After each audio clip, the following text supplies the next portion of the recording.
ठीक है, बिस्मिल्लाहिर्रहमानिर्रहीम। ये हम लोगों का लेक्चर जो कल हमने बात शुरू की थी और यहाँ पे आके हमने उसको एंड कर दिया था। मैं दोबारा इसको क्विकली रिवाइज कर देता हूँ। हम ax is equal to Y देख रहे हैं और इसके अंदर हमारे पास तीन डिफरेंट केसेस हैं और वो तीन डिफरेंट केसेस हमारे पास depending on the matrix a, मतलब हमारा जो प्रॉब्लम फॉर्मुलेट होता है वो, या फिर हमारे पास depending on the rank and size of matrix A, we have three possibilities: fully determined होगा, या ओवर डिटरमिंड होगा, या डिटरमिंड होगा। मैं आज के इस पूरे टॉपिक में कोशिश करूंगा इसकी जो थ्योरी है मैथ्स वो कवर करके और ये दोनों प्रॉब्लम्स आपको बता दूं, ये ओवर डिटरमिंड और अंडर डिटरमिंड। और जो आपके पास जो असाइनमेंट होगी वो कोशिश करके मैं as soon as possible upload कर देता हूँ, ताकि ये फिर वो आप लोग बिफोर द फाइनल्स आप सबमिट कर दें, क्योंकि दो असाइनमेंट्स है, एक मिड टर्म है और वो मतलब ये है कि मिड असाइनमेंट्स की वेटेज आपकी बहुत ज़्यादा है और तकरीबन क्योंकि 25% मिड टर्म का हो गया, तो इसी तरह ये जो इसकी वेटेज है असाइनमेंट्स की वो भी तकरीबन 25% ही होगी, ताकि 50% का फिर फाइनल हो।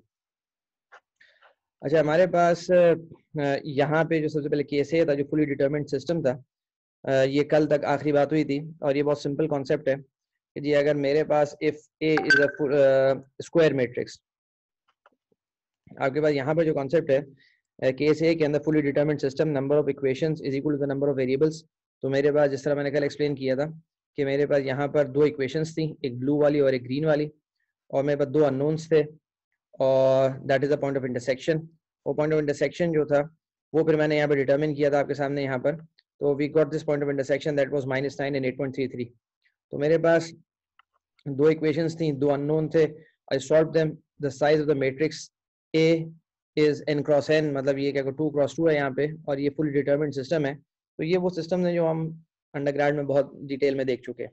ठीक है, आपके पास सर्किट्स में किरचॉफ्स लॉ, वहाँ पे आप ये डायरेक्टली इसको अप्लाई कर सकते हैं, और there are many many examples elsewhere as well जहाँ पे आप डायरेक्टली इसको अप्लाई कर सकते हैं। हमारा इंटरेस्ट यहाँ पर स्क्वायर मैट्रिसेस को देखना नहीं है, क्योंकि इसका स्टैंडर्ड सोल्यूशन होता है। उसका स्टैंडर्ड सोल्यूशन आपके पास ये है जो यहाँ पे लिखा हुआ है, this is standard solution. x is equal to a inverse y, और ये चीज़ कि आपके पास इससे डायरेक्ट आपको x का सोल्यूशन मिल जाता है। हमारा जो इंटरेस्ट है वो इंटरेस्ट है इन तरह के मैट्रिसेस में जो आपके पास नॉन स्क्वायर मैट्रिसेस हैं, जो रेक्टेंगुलर मैट्रिसेस हैं। तो यहाँ पर क्या बात है,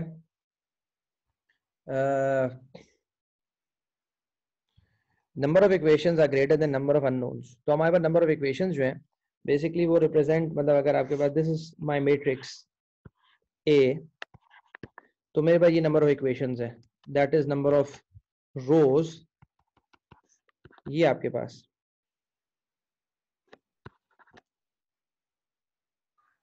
तो ये आपके पास, मैं इसको यहाँ पे नंबर ऑफ इक्वेशंस कह रहा हूँ।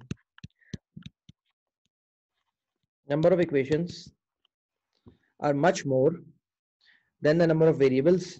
नंबर ऑफ वेरिएबल्स मेरे पास कम है और मेरे पास y जो है वो आपके पास ये मेजरमेंट है आपके पास, दिस इज y। तो मैं ये कहता हूँ कि मेरे सिस्टम के अंदर ये मेरे पास मेजरमेंट्स है, सेंसर मेजरमेंट्स कह लें, कुछ भी मेजरमेंट्स कह लें, और फॉर डिफरेंट रीडिंग्स मेरे पास जो है वो डिफरेंट मेरे पास सेंसर मेजरमेंट्स आ रही हैं। मैंने एक सिस्टम को मैंने मॉडल करना है और मैं डिफरेंट ऑपरेटिंग पॉइंट्स पे, डिफरेंट टाइम्स पे, डिफरेंट टेम्परेचर्स पे उसकी रीडिंग ले रहा हूँ। तो आपके पास वो सारी की सारी यहाँ पे आती आ रही हैं और यहाँ पे मैं उसका लिखते जा रहा हूँ उसका डेटा, और ये मेरे पास अननोन है।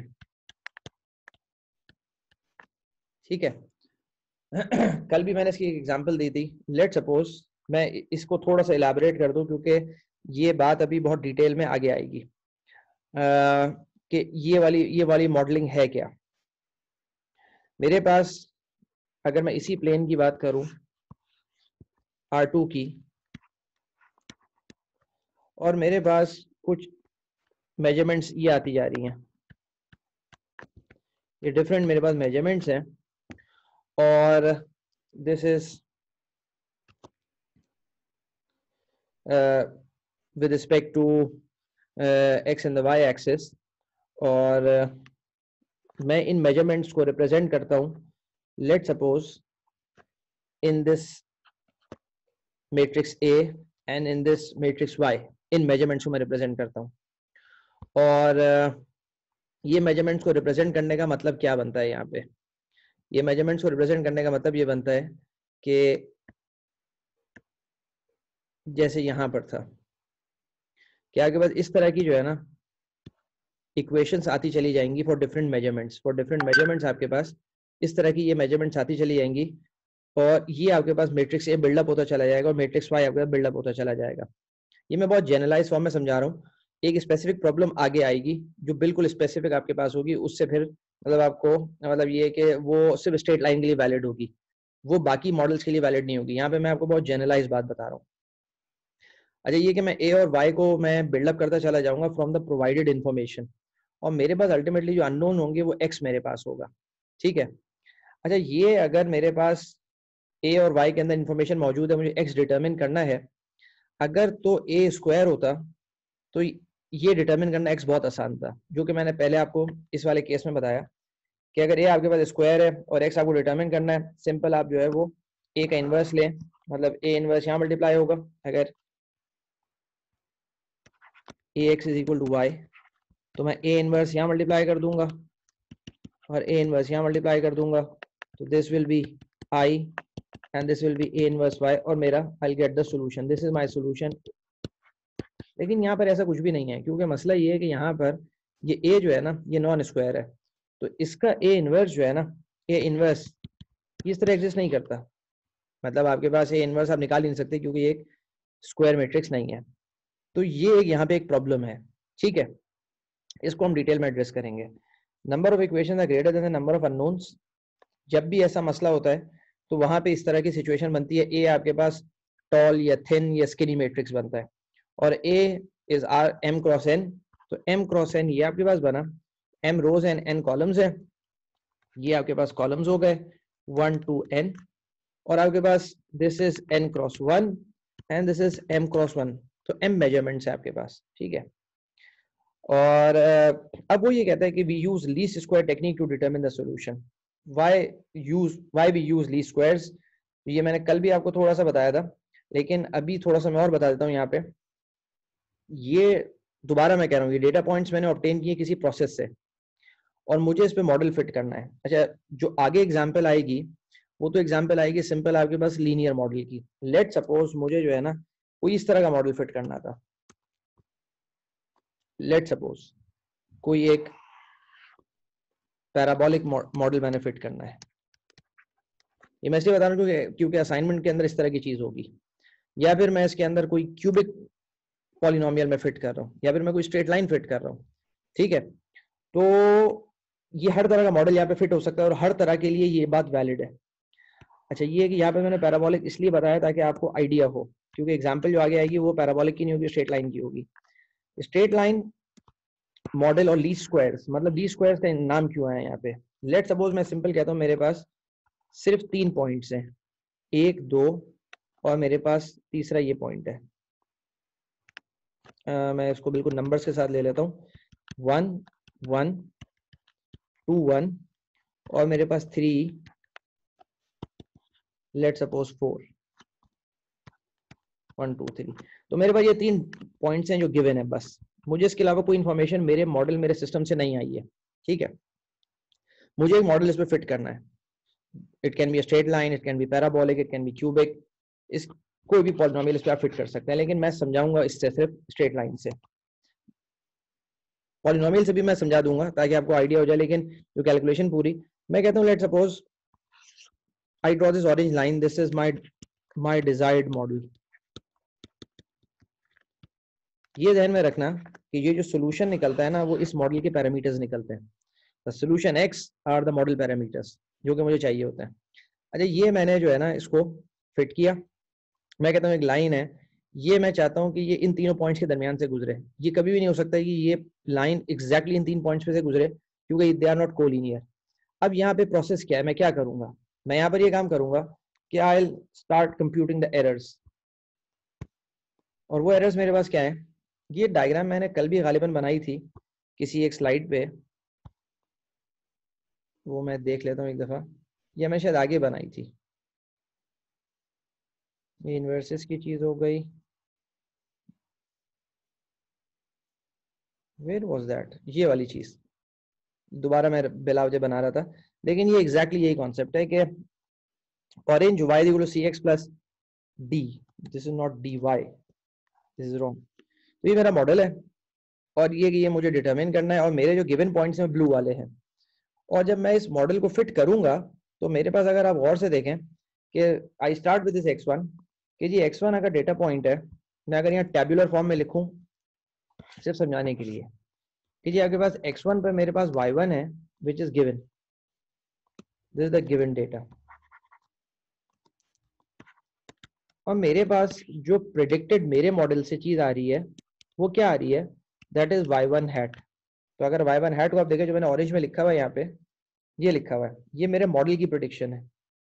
इस जगह पे जो गिवन डेटा आपके पास क्या है, वो x2 y2 है, और जब मैं अपने मॉडल को x2 इनपुट दूंगा, मेरा मॉडल क्या है, my model is f x, this is my model.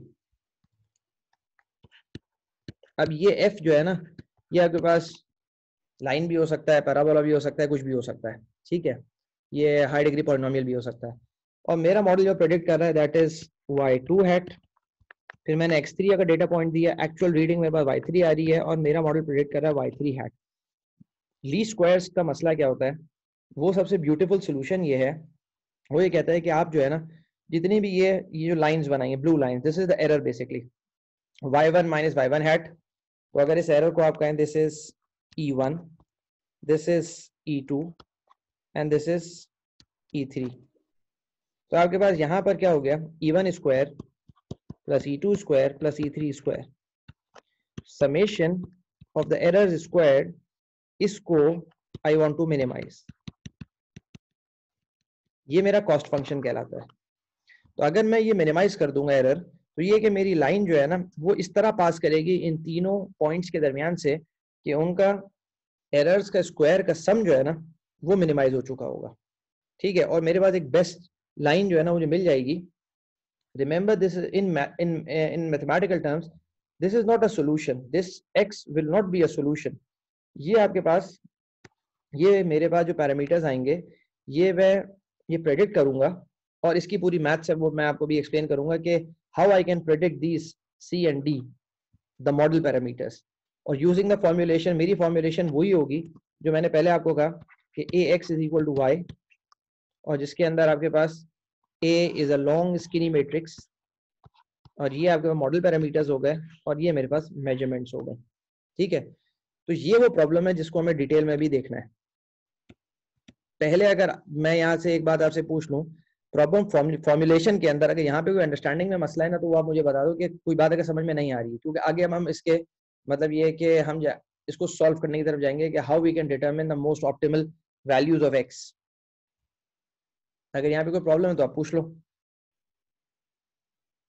कि लीस्ट स्क्वायर्स हमने क्यों यूज किया, और बाकी मतलब ये है कि ये प्रॉब्लम है क्या, और ये नॉर्मली आपके पास इसका ए इनवर्स नहीं निकल सकता, ठीक है। तो ये सब बातें, अगर कोई बात ऐसी पूछनी हो तो पूछ लो, नहीं है तो आगे चलते हैं। सही है आज बंदे कितने हैं, आज स्टूडेंट्स कितने हैं, अक्सा, समिया, एफाज, बिलाल और जैद, अच्छा 5 आदमी हैं, ठीक है। आप में से आज यूनिवर्सिटी कौन कौन गया था? बिलाल, मैं गया था। दो आदमी मैं गया था। Lab engineers. बिलाल तुम गए थे क्या? जी सर, मैं अभी 3 बजे, मेरी आज लैब जल्दी खत्म हो गई थी तो मैं जल्दी आ गया था। समिया आपकी लैब हो रही है क्या आजकल के सैटरडे संडे? एक मिनट, पता नहीं समिया की माइक का कोई प्रॉब्लम है। यस सर, हुई थी मेरी आज। अच्छा बस सही है, सही है। हाँ वो तहरीम का असल में ये है कि वो रहता बहुत दूर है, तो वो बेचारा वही कहता है कि मेरा पहुंचना बहुत मुश्किल होता है, ठीक है। तो सर किस चीज की लैब? एक तो एहफाज तुम भी माशाल्लाह जो है ना, ये भाई कीट में लैब्स हो रही हैं आजकल असल में अंडर ग्रेड की। तुम क्या समझे कि मैं लीनियर सिस्टम्स की लैब करवा रहा हूँ? वही मैंने कहा था, आप कुछ ने लैब्स में गए थे नहीं गए थे? हाँ नहीं नहीं, वो अंडर ग्रेड की लैब्स है हमारी। अच्छा ठीक है, हम अब बात करते हैं सूडो इनवर्स की। तो हमारे पास for non square matrices a inverse can not be computed using adjoint of a over mod of A in mathematics and in particular linear algebra. Pseudo inverse और a dagger, pronounce a dagger, इसको एक cross लिखा हुआ है, और of a matrix A is a generalization of the inverse matrix of a rectangular matrix. तो A inverse rectangular का तो हमने हमेशा सुना है कि A inverse निकाला जाता है, लेकिन मतलब स्क्वायर मैट्रिक्स का, रेक्टेंगुलर का आपके पास A inverse कैसे निकाला जाता है, उसको pseudo inverse कहते हैं. The term generalized inverse is sometimes used as a synonym for pseudo inverse. बाज़ दफा इसको मूर पेनरोज इनवर्स भी कहते हैं. अच्छा, मैट्रिक्स इनवर्स, ये एक बहुत अच्छा टॉपिक लिखा हुआ था Stephen Boyd, professor from Stanford, ये उनकी बुक्स है. तो ये कि मैंने कहा यहाँ पे इसको मैं कॉपी कर दूं, मतलब इस स्लाइड्स को, ये directly this is from his book. यहाँ पे ये बहुत अच्छी तरह लिखा हुआ है. लेफ्ट एंड राइट इनवर्सेस, तो हमारे पास दो तरह के इनवर्सेस हैं. जब हमारे पास रेक्टेंगुलर मैट्रिक्स होता है तो हमारे पास दो तरह के इनवर्स होते हैं. ठीक है, एक लेफ्ट इनवर्स कहलाता है, एक राइट इनवर्स कहलाता है, और फिर उनके यूसेज बिल्कुल डिफरेंट है, बिल्कुल अलग कॉन्सेप्ट है, बिल्कुल अलग यूसेज है इन लोगों का. Recall that for a number a, its multiplicative inverse is the number x for which x is equal to 1. तो हमारे पास ये है कि ये बहुत सिंपल सी बात है कि हमारे पास अगर x multiplied by a is 1, तो I understand कि भाई आपके पास a is equal to 1 over x और a is equal to x inverse. ये स्केलर के अंदर बहुत बेसिक बात है, लेकिन मैट्रिसेस में ऐसा नहीं होता. The inverse x exists provided a is non-zero. a non-zero होगा आपके पास, तो आपके पास it will exist. For matrices, the concept of inverse is more complicated. So this is not very simple. It's more complicated than for scalars. In the general case, we need to distinguish between the left and right inverses. We start with the left inverse. तो ये दो अलग तरह के inverse हैं और दो अलग तरह के solutions बनते हैं. एक आपके पास ओवर डिटरमिन का सोल्यूशन बनता है, एक अंडर डिटरमिन का सोल्यूशन बनता है, एक लीस्ट स्क्वायर्स का बनता है, एक लीस्ट नॉर्म का बनता है. बिल्कुल दोनों अलग डोमेन्स हैं, ये दोनों की बिल्कुल मैथ्स डिफरेंट है, इंटरप्रिटेशन डिफरेंट है. A matrix, अच्छा a matrix, नहीं, ये this is a matrix. A matrix x that satisfies, तो ये थोड़े टैलिक्स में और ये आपके पास टैलिक्स में नहीं है. A matrix x that satisfies x a is equal to I, तो is called a left inverse of a. तो अगर आपके पास x a is equal to I, so this x is called the left inverse of a, because if somehow this x becomes a inverse, if I multiply it by this, I'll get I. The matrix A is said to be left invertible. So this matrix is said to be left invertible if a left inverse exists, if this x exists. Note that if A has a size m cross n, अगर इसका size आपके पास m cross n है, a left inverse x will have a size n cross m. तो this is n cross n. ये जो m cross n और ये n cross n लिखा हुआ है ना, इसकी बहुत सिग्निफिकेंस है, बहुत ज्यादा सिग्निफिकेंस है इसकी. मतलब आपके पास a जो है ना, वो असल में यहाँ पे फुल कॉलम रैंक होता है. फुल कॉलम रैंक का क्या मतलब है कि जी अगर आपके पास a मैट्रिक्स है और उसकी ये सारी एंट्रीज हैं और ये m क्रॉस n है, और मुझे ये पता है कि m is much larger than n, that is 100 is much larger than 2, let's suppose. तो आपके पास 100 क्रॉस 2 का अगर आपके पास मैट्रिक्स है, तो ये मुझे पता है कि इसके अंदर सिर्फ दो लीनियर इंडिपेंडेंट अगर वेक्टर्स हो सकते हैं. इसका रैंक आपके पास 2 हो सकता है, बस, इससे ज़्यादा नहीं हो सकता. तो इसका मतलब ये है कि जब मेरे पास रैंक इसका 2 हो सकता है, इसके अंदर दो लीनियर इंडिपेंडेंट वेक्टर्स हैं, तो ये जो आपके पास आई है, which is the identity matrix, जब मैं ए को ए इनवर्स से मल्टीप्लाई करता हूँ, इसका रैंक भी जो है ना वो आपके पास ये 2 से बड़ा नहीं होना चाहिए. तो ये आपके पास this becomes m cross n, और ये आपके पास गौर से देखो तो दिस बिकम्स 2 क्रॉस 2. अगर मेरा ये केस है यहाँ पे, if this is 100 cross 2 and this is 2 cross 100, I get 2 cross 2.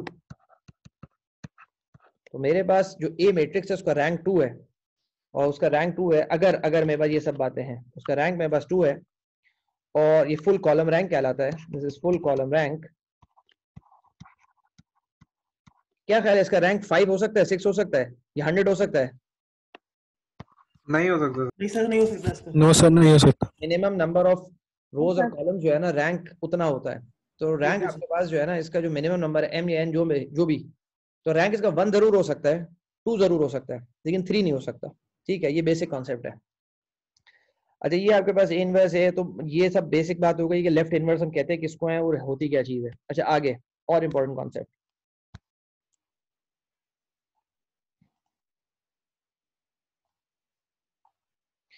If a is a number, मतलब अगर ए आपके पास जो है ना वो स्केलर हो गया, if a is a number that is a is a 1 cross 1 matrix, then a left inverse x is the same as the inverse of the number. In this case a is left invertible whenever a is non-zero and it has only one left inverse. अगर कोई भी number लिखा हुआ 7 तो मुझे पता है कि जी आपके पास 7 का inverse this is x which is a left inverse. Number 2, any non-zero n vector a considered as n cross 1.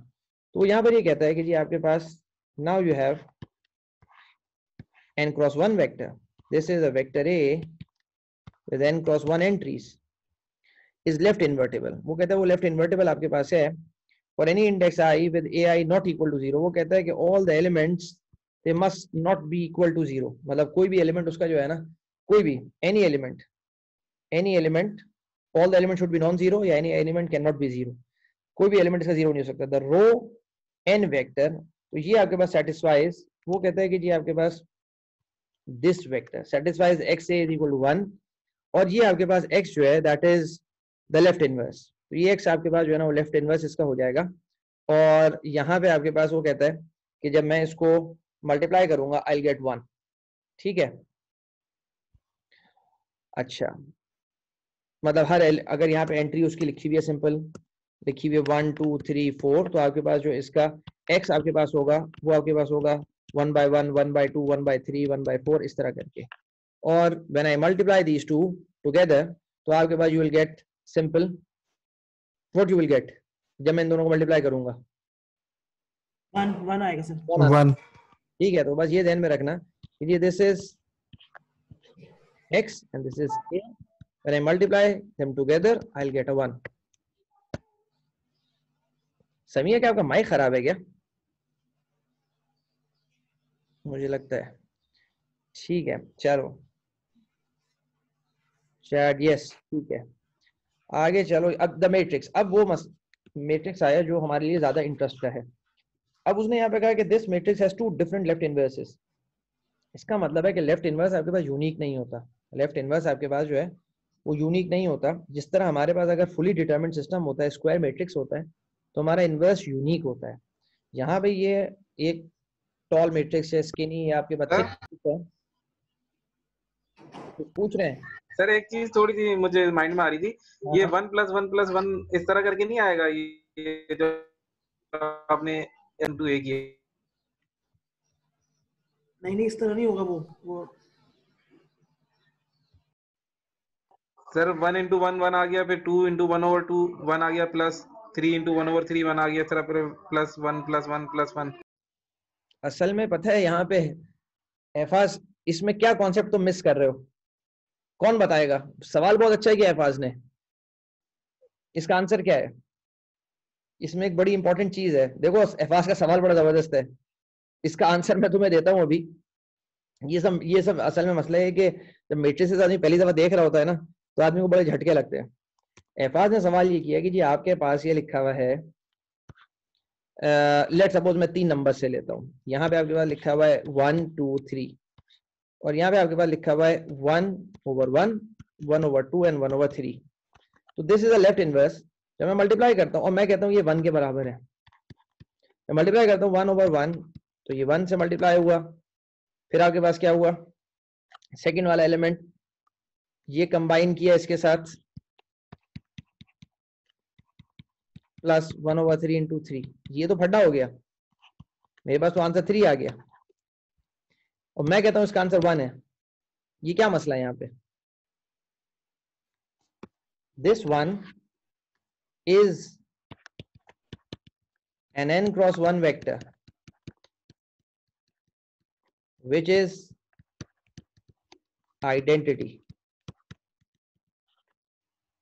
ये जो आपके पास वेक्टर है, जिस तरह हमारे पास क्या होता है, हमारे पास हम कहते हैं कि जी a इनवर्स a जब आप मल्टीप्लाई करते हैं यू गेट आइडेंटिटी. तो what is identity? You get identity 1 1 0 0. यहाँ पे जो आपको आइडेंटिटी आएगा वो आपके पास क्या आइडेंटिटी आएगा? वो आपके पास जो एलिमेंट आपके पास होगा, यहाँ पे जो आई वेक्टर आपके पास बना वो आपके पास बनेगा, वो हर एलिमेंट को अगर तुम देखोगे कि this element times this element, ये जो आपके पास जब मल्टीप्लाई होगा, you get a 1. This is a one vector, n cross 1 vector with all ones. ये कॉन्सेप्ट है कि you get this identity. इसका एक सेकंड ठहरो, असल में इसके अंदर ये जो बात यहाँ पे लिखी हुई है, ये आपके पास EI, आपके पास ये इसके बेसिस वेक्टर्स है, ये जो EI वाला वेक्टर है, और ये वाला जो लिखा हुआ है ये 1, ये इसका normal 1, this is not a scalar 1, not a scalar 1. ये जो 1 आपके पास है, दिस इज अ वेक्टर, और ये जो वेक्टर आपके पास है, और यहाँ पे और से देखो कि am I right? Wait a minute, ठहरो. n cross 1 and n cross 1, नहीं,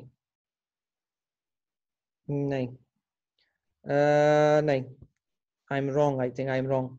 ये आपके पास जो है ना, अच्छा मेरा assumption ये था कि this is a vector 1, ये वो vector 1 नहीं है, और this is a solution 1, लेकिन ये इनर प्रोडक्ट भी नहीं है, क्योंकि इनर प्रोडक्ट के अंदर आपके पास जो होता है, और ये चीज आपके पास EI, let me have a look, ये क्या चीज है, क्योंकि असल में इसका डायमेंशन जो मुझे देखना है, XA इज इक्वल टू 1, तो A का डायमेंशन आपके पास है n क्रॉस 1, और X का डायमेंशन आपके पास है 1 क्रॉस n, तो resulting I am getting a scalar quantity, that's fine, I am getting a scalar quantity, जिसका मतलब है my concept this one is incorrect, this is wrong, और I am not getting this one here as well, क्योंकि जब multiply करते तो I am getting a number greater than that. Wait a minute, मुझे इसको एक मिनट है. अच्छा, EI ट्रांसपोज आपके पास जो है, EI आपके पास ये उसके वो क्या बोलते हैं, इसके बेसिस वेक्टर्स हैं, और बेसिस वेक्टर्स मुझे इसको देखना पड़ेगा. मैं इसको स्टार कर देता हूँ, मार्क कर देता हूँ, मैं इसको अभी असर के ब्रेक के अंदर मैं इसको दोबारा एक दफ़ा बुक से भी देख लेता हूँ, क्योंकि ये बात सही है, क्योंकि ये 1 जो है ये आपके पास इस तरह नहीं आ रहा है, लेकिन ये बेसिस वेक्टर्स हैं असल में, और आएगा ये स्केलर का 1 ही, तो इसको मैं अभी असर के ब्रेक में एक दफ़ा देखता हूँ इंशाल्लाह. अच्छा, यहाँ पे हमारे पास ये चीज़ है, एक मिनट, बुक मेरे पास नहीं, बुक नहीं है, वरना मैं अभी देख लेता. अच्छा, यहाँ पे हमारे पास ये सेकंड चीज़ A, हमारे पास जो मैट्रिक्स है वो रेक्टेंगुलर मैट्रिक्स, और मेरे पास उसके 2 इन्वर्सेस आ गए. एक मेरे पास लेफ्ट इन्वर्स हो गया, ये भी पहला भी लेफ्ट इन्वर्स है, दूसरा भी लेफ्ट इन्वर्स है, तो इसका मतलब इन्वर्स हमारे पास यूनिक नहीं है. जब हमारे पास जो स्क्वायर मैट्रिक्स है उसके अंदर इन्वर्सेस यूनिक नहीं है, और this can be verified bye checking that BA and CA is identity. तो अगर वो कहता है कि जी अगर मैं इन दोनों को मल्टीप्लाई कर दूं, अगर मैं इस पूरी चीज को इसके साथ मल्टीप्लाई कर दूं, तो I get an identity matrix. अच्छा, यहाँ पे ये बात गौर से देखनी है कि आपके पास इसका रैंक कितना आएगा I का. ये मेरे पास 3 क्रॉस 2 है, A is a 3 cross 2 and B is a 2 cross 3 matrix, तो I'll get a 2 cross 2. तो ये आइडेंटिटी मैट्रिक्स यहाँ पे जो आएगा, दिस इज 2 cross 2, और इसको अगर मल्टीप्लाई करके देख लो तो ये आना चाहिए आपके पास. अगर एक चीज पहले वाली करके देख लो कि 1 आ भी रहा है या नहीं आ रहा है, और यहाँ पे B आपके पास हो गया माइनस, एक minute, 1/9, this one minus 11/7, minus 10/8, 16 और minus 11, और ये आपके पास है -341. अगला वाला आपके पास हो गया -461. अब यहाँ पे जब मैं मल्टीप्लाई करता हूँ, तो I multiply this one with these numbers, or then I normalize. तो -11 into -3, that will make a +33. बल्कि नहीं, अब फिर और मसला होगा, क्योंकि ये जो आपके पास 1/9 है, ये हर एक से मल्टीप्लाई होगा. Long calculation, -11/9. मैटलैब में हो जाएगी, मैटलैब से क्विकली, अगर तुम लोग मैटलैब किसी के पास खुला हुआ, मेरे सिस्टम के अंदर जो है वो काफ़ी स्लो है, तो ये अगर तुम में से किसी के पास अगर एफआस में मैटलैब खुला हुआ है, तो इसको मल्टीप्लाई करो, यू शुड गेट आइडेंटिटी. ठीक है, इन नंबर्स को बहरहाल ये कि you will gate identity here in both the cases. The example illustrates that a left invertible matrix can have more than one left inverse. In fact, if it has more than one left inverse, then it has infinitely many. तो वो कहता है कि there are many left inverses. Sir एक of this. सवाल है, क्या चीज? सर सवाल है मेरा एक। हाँ बिलाल, क्या सर कह रहे? सवाल ये है कि सर दो इसने किस तरीके से लेफ्ट इनवर्सेस प्रोड्यूस किए, मतलब हमारे पास बी और सी दो आ रहे हैं, हाँ हाँ तो मतलब इसको प्रोड्यूस करने की कोई टेक्निक होती है, कोई तरीका है हाँ, इसका? बिल्कुल। असल में मसला यहाँ पे हम जो टेक्निक यहाँ पे देखेंगे ना, वो हम लीस्ट स्क्वायर की टेक्निक देखेंगे, हम उसके अलावा की टेक्निक नहीं देखेंगे। सही। हमारे पास जो लीस्ट स्क्वायर्स है वो मोस्ट ऑप्टिमाइज सॉल्यूशन प्रोड्यूस करता है। मतलब ये जो आपके पास ए है, मैं वो बताता हूँ यहाँ पे कि आपके पास अगर जो ये मैंने ड्रॉ किया हुआ था उसके अंदर सही है। डिफरेंट पॉसिबल है। अगर जो लाइन मैंने ड्रॉ की थी, अगर वो आगे जो मैंने ड्रॉ की हुई है, जी जी जी जी, यू हैव मेनी जी, जी। डिफरेंट पॉसिबिलिटीज उन लाइंस की। ठीक है ठीक है। पता नहीं, हाँ, उन लाइंस में you have many different possibilities. ये जो ऑरेंज लाइन है, बिल्कुल बिल्कुल सही बात है, बिल्कुल सही ये कह वो रहे हैं। कॉन्सेप्ट है असल में। अच्छा अच्छा अच्छा। तो हम लोग लीस्ट स्क्वायर यूज करेंगे। मुझे उनमें से मैं इंटरेस्टेड नहीं हूँ हर लेफ्ट इनवर्स के अंदर। अच्छा अच्छा। मैं इंटरेस्टेड हूँ मैं सर्टेन लेफ्ट इनवर्सेस के अंदर जो मेरे पास जो स्क्वायर एरर्स को, जो सम ऑफ द स्क्वायर एरर्स को मिनिमाइज करे, मैं उसमें इंटरेस्टेड हूँ। वो किस तरह प्रोड्यूस होगा वो मैं आगे देखूंगा। लेकिन यहाँ पे वो ठीक सिर्फ ये है। बताना चाह रहा है कि आपके पास you can have many left inverses for a non square matrix, जो कि आपके पास स्किनी या टॉल मैट्रिक्स है, तो आगे बहुत सारे लेफ्ट इनवर्सेस पॉसिबल है। तो वहां पे एक दफा तुम्हें समझ में भी आ सकता है कि you can have many models which you can fit over that data. लेकिन वो तो हर ये आपके सर पास लाइन है वो आपके पास लाइन, मतलब लाइन एक लाइन, मतलब ये मुख्तलिफ हो सकती है, हम उसको फिट कर सकते हैं मुख्तलिफ लाइंस को। तुम देखो ना कि मेरे पास ये आपके पास एक रैंसैक एल्गोरिथम भी होता है जो इमेज प्रोसेसिंग में भी यूज किया जाता है कि भाई तुम्हारे पास यहाँ पर यू कैन हैव, अच्छा अच्छा, सही सही। तुम्हारे पास इस डेटा पे कितनी पॉसिबिलिटीज है। बिल्कुल बिल्कुल बिल्कुल, ये तीन दे दिए इसने, मॉडल 1 हाँ, मॉडल 2 मॉडल ये 3। मैंने ड्रॉ की कि आपके पास ये 3 पॉसिबिलिटीज हैं। यू हैव बिल्कुल बिल्कुल। मतलब मिलियन पॉसिबिलिटीज। तो वो देखना पड़ता है ठीक, ट्रेड ऑफ क्या, आपका ट्रेड ऑफ क्या है, आप किसको चूज करते हैं किसको नहीं चूज करते हैं। बिल्कुल सर, सही सर, समझ गया। ठीक है सर, ठीक है, ओके। अच्छा, आगे मेरे पास, अच्छा यहाँ पे वो कहता है matrix A with orthonormal columns. अब यहाँ पे वो इंपॉर्टेंट बात जो पहले हम जिक्र कर चुके हैं कि जी हमारे पास अगर ऑर्थोगोनल होते हैं तो हमारी जिंदगी बहुत आसान होती है, और ऑर्थोनॉर्मल होते हैं तो हमारे पास चीजें बहुत बेसिक, बहुत सिंप्लीफाई हो जाती हैं। तो जिस ऑर्थोनॉर्मल हमारे प्रोड्यूस करने के लिए जीएस प्रोसीजर है, जो ग्राम-श्मिट प्रोसीजर जो हम कल देख रहे थे। A matrix A with orthonormal columns satisfies A transpose A is I, so it is left invertible. Its transpose AT is a left inverse. तो कहते हैं कि यहाँ ब्यूटी ये है कि अगर आपने ऑर्थोनॉर्मल प्रोड्यूस कर दिया ना, ऑर्थोनॉर्मल प्रोड्यूस कर दी है और ये आपके पास A है, वो कहते हैं सिंपल इसको ट्रांसपोज कर दो। मतलब यहाँ पे इसको A ट्रांसपोज कर दो, you have this matrix. Simple इसको ट्रांसपोज कर दो if they are orthonormal. So this A transpose is the same as A inverse, or you will get I. ठीक है, ये प्रूफ इसका क्या है? इसका प्रूफ ये है आपके पास कि जी अगर आपके पास A के ऑर्थोनॉर्मल कॉलम्स हैं, मतलब यहाँ पे लेट सपोज आपके पास 1 2 3 आपके पास है और ये आपके पास ऑर्थोनॉर्मल है, तो मुझे ये पता है कि ये वाला जो आपके पास है, इसको जब मैं इसके साथ इसका इनर प्रोडक्ट लूंगा सेकंड वाले के साथ, तो आई गेट अ 0। और जब पहले वाले का दूसरे के साथ लूंगा inner product, it will be 0। जब पहले का मैं तीसरे के साथ लूंगा आई गेट अ 0। जब पहले का सिर्फ अपने साथ लूंगा inner product, then I get a 1। तो ये अगर मैं इसको इन्वर्ट कर दूं, अगर मैं इसकी कलर कोडिंग कर देता हूं 1 2 3, तो आपके पास 1, I hope I am correct.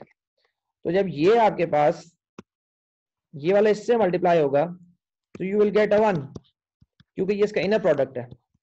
लेकिन ये बाकी से मल्टीप्लाई होगा तो आपके पास यू विल गेट अ 0। जब ये इससे मल्टीप्लाई होगा तो ये ऑर्थोगोनल है दोनों, मतलब x1 transpose with x2 you will get a 0 because they are orthonormal. इसी तरह जब आपके पास 1 इससे मल्टीप्लाई होगा तो you will get a 0 because x1 transpose x3 will give you अ 0। लेकिन जब आपके पास x1 transpose with x1 itself you will get a 1। ये आपके पास इनर प्रोडक्ट है फॉर द ऑर्थोनॉर्मल कॉलम्स। तो वो यहाँ पे ये कह रहा है कि अगर ये ब्यूटी है यहाँ पे कि अगर आपके पास ए किसी तरह आपके पास ऑर्थोनॉर्मल हो जाए तो आप सिंपली जो है मतलब इनवर्स कैसे निकालेंगे, आप ए ट्रांसपोज कर लेंगे, you will get the inverse. तो वो ये कॉन्सेप्ट है।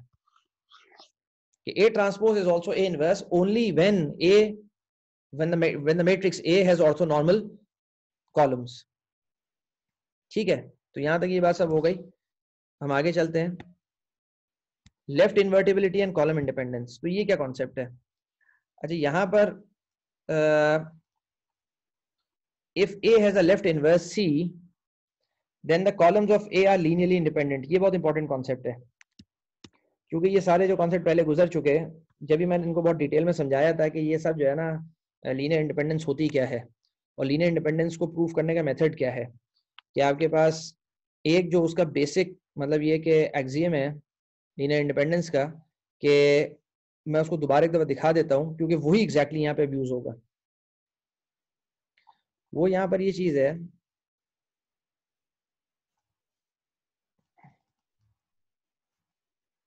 Linear independence. यहाँ पे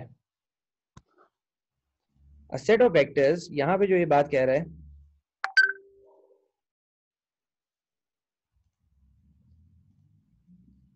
a set of vectors can only be linear independent only when this a1 a2 और an they are all zeros. अगर a1 से लेके an में से कोई एक भी कोएफिशिएंट नॉन जीरो हो गया तो ये li नहीं है, ld है. ये डेफिनेशन थी यहाँ पे लीनियर इंडिपेंडेंस की, कि आपके पास x1 से लेके xn आपके पास वेक्टर्स हैं और they can only be linear independent if they satisfy this condition. ये क्या कंडीशन है कि जी a1 x1 plus a2 x2 plus a3 x3 plus an xn is equal to 0. मतलब ये है कि आपके पास ये उसी वक्त आपके पास पॉसिबल है जब a1 और a2 आपके पास सारे के सारे जीरो हैं. अगर इनमें से कोई एक भी नॉन जीरो हो जाता है तो वो आपके पास ये LD बन जाएंगे, लीनियर इंडिपेंडेंट नहीं बनेंगे. हम एग्जैक्टली ये कॉन्सेप्ट अभी यूज करेंगे यहाँ पर. ये क्या कहना चाह रहा है?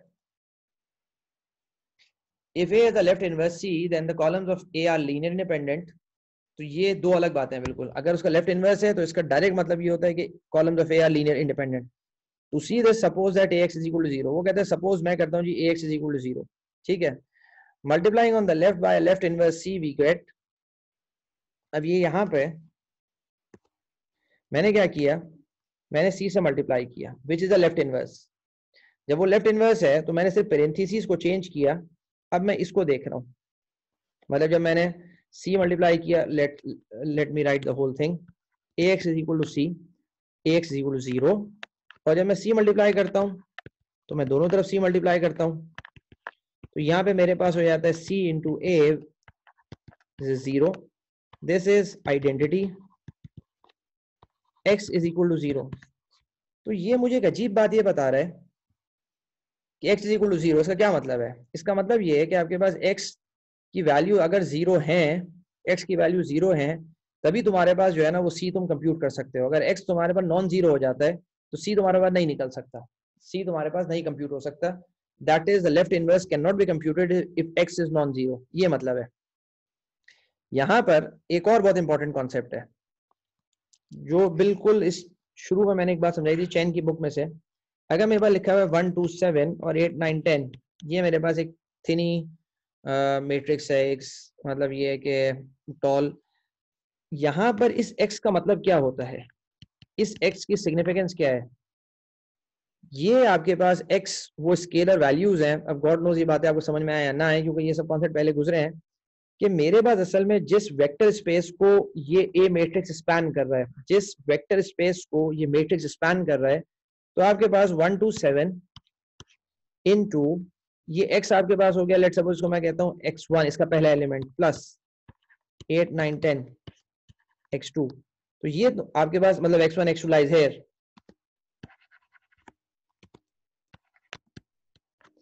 ये X1 X2 वो स्केलर वैल्यूज हैं जो मल्टीप्लाई होती हैं इन दो बेसिस वेक्टर से और फिर ये पूरे वेक्टर स्पेस को स्पैन करते हैं. वो ये मतलब है यहाँ पर.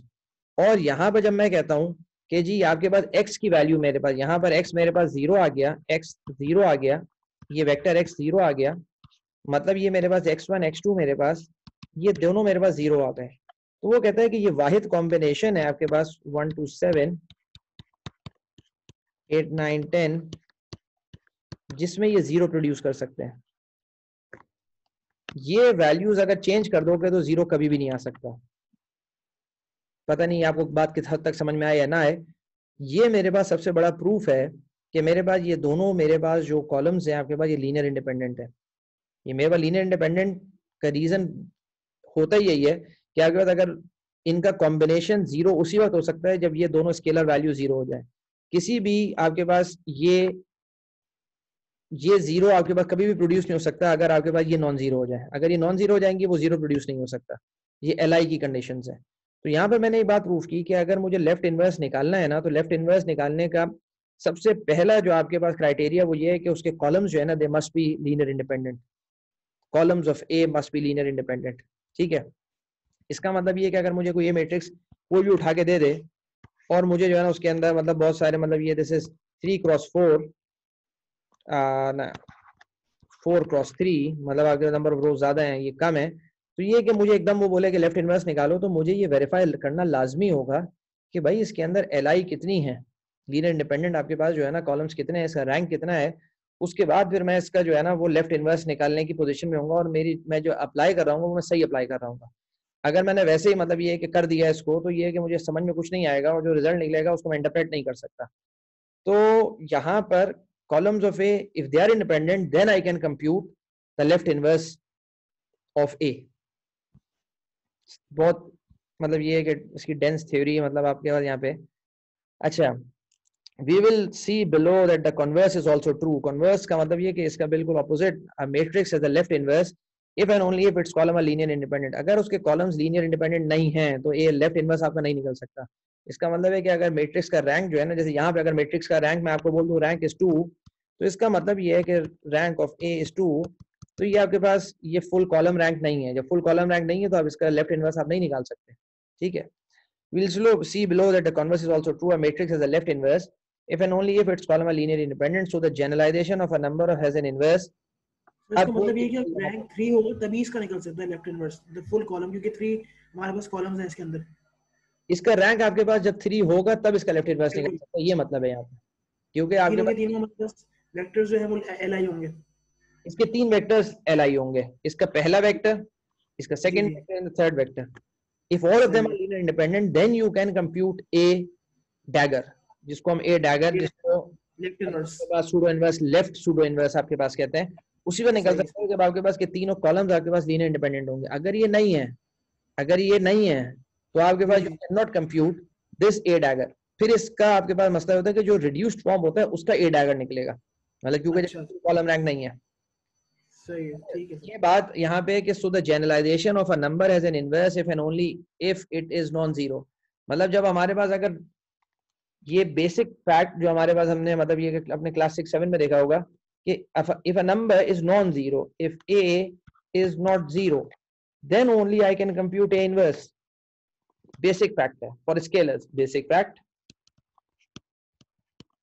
for scalars। तो हमारे पास मैट्रिसेस के क्या रूल है? A matrix has a left inverse if and only if its columns are linearly independent। तो ये बहुत इंपॉर्टेंट बात है। If and only if the columns are linearly independent, तब ही आप उसका जो है ना वो लेफ्ट इनवर्स निकाल सकते हैं, वरना आप नहीं निकाल सकते। ठीक है, तो ये बात यहाँ पे इस तरह ये प्रूफ है, इसका प्रूफ ऊपर गिवन है। अच्छा, हम आगे चलते हैं यहाँ पे, और ये मेरे हिसाब से इसका बिल्कुल जो है ना वो फाइनल कॉन्सेप्ट है लेफ्ट इनवर्स का। फिर हम ब्रेक ले लेंगे, फिर हम उसके बाद राइट इनवर्स को देखते हैं। राइट इनवर्स की सारी यही थ्योरी है, लेकिन view 100%। Suppose that X is equal to B where A is an M cross N matrix। अब मैं सब यहाँ लिखता चला जाता हूँ। आपके पास X is equal to B। अच्छा, हमारे पास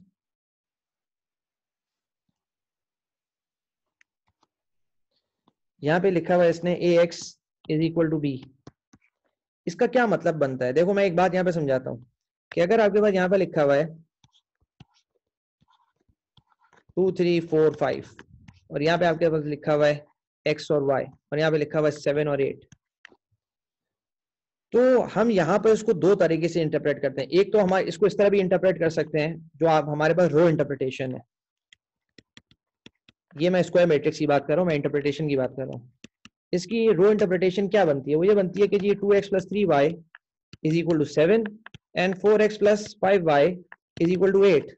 तो ये मेरे पास बेसिकली इन आर स्क्वायर मेरे पास ये दो लाइंस हैं जो मेरे पास किसी पॉइंट पे जाके इंटरसेक्ट करेंगी, और this is the solution which is this.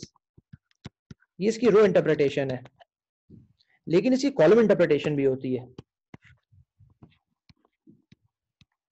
Column interpretation इसी चीज की, बिल्कुल इसी कॉलम इंटरप्रिटेशन क्या होती है? कॉलम इंटरप्रिटेशन ये होती है कि जी आपके पास you have this x plus 3 into 5 y is equal to 7 8। मतलब आपके पास एक वेक्टर है 2 4, एक और वेक्टर है आपके पास 3 5, आपको उसको कंबाइन करना है और आपको प्रोड्यूस करना है एक वेक्टर जो 7 8 है। मतलब अगर मैं इसका, शायद इस तरह की इंटरप्रिटेशन आपने पहले ना देखी हो, ये बिल्कुल डिफरेंट इंटरप्रिटेशन है। ऊपर वाली जो है ना वो तो बहुत बहुत दफा हम देखते हैं, दैट इज रो इंटरप्रिटेशन, और उसका सोल्यूशन का मतलब होता है point of intersection of the two lines. लेकिन कॉलम इंटरप्रिटेशन का यहाँ मतलब ये होता है कि 2 4 आपके पास एक वेक्टर है। अच्छा, मैंने नंबर्स बहुत बड़े ले लिए और मुझे ड्रॉ करने में, लेट सपोज मैं इसको यहाँ पे नंबर्स थोड़े छोटे कर देता हूँ ताकि मुझे कम से कम समझाने में आसानी हो। Let suppose this is -1 and 2, this is -1 and 2, तो यहाँ पे आपके पास ये हो गया -1 and 2। तो इसका कॉलम इंटरप्रिटेशन क्या बनता है? वो ये बनता है कि जी जो पहला वेक्टर है 2 4, तो पहला वेक्टर आपके पास बना 2 4 1 2 3 4 1 2 3 4, तो आपके पास ये हो गया और ये हो गया, this is 2, this is 4, this is my first vector representing the first column. और दूसरा आपके पास वेक्टर हो गया 3 5, तो 3 आपके पास हो गया और 5 हो गया, तो 5 आपके पास ये हो गया, लेट सपोज 3 हो गया, and this one is this one. मैं इन दो वेक्टर्स को इस तरह कंबाइन करूं कि what I will produce is -1 and 2, -1। अच्छा, ये आपको चीज बड़ी अजीब लग रही होगी, लेकिन this is all simple maths. This is -1 and this is 2,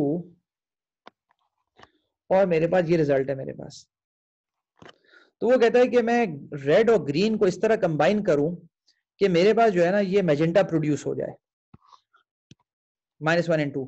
तो ये जो एक्स वाई की वैल्यूज मेरे पास आएंगी, ये बेसिकली उन वेक्टर्स की लेंथ्स होंगी, उन वेक्टर्स की मेरे पास लेंथ्स होंगी जो कंबाइन होके मेरे पास, मतलब ये है कि लेट सपोज मेरे पास जो है एक्स की वैल्यू आती है और वाई की कोई वैल्यू आती है, तो इसका मतलब है कि एक्स का वो नंबर जैसे 2 है, तो वो आपके पास जो है वो 2 रेड से मल्टीप्लाई होगा, वाई की वैल्यू आती है -3, तो -3 आपके पास ग्रीन से मल्टीप्लाई होगा, और जब इन दोनों को मैं मल्टीप्लाई करूंगा डेफिनेटली ये डेसिमल्स होंगे।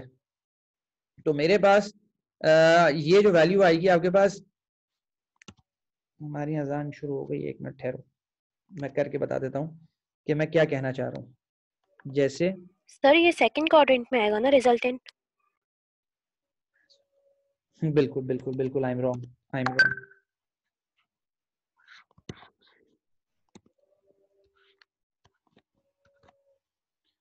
-1,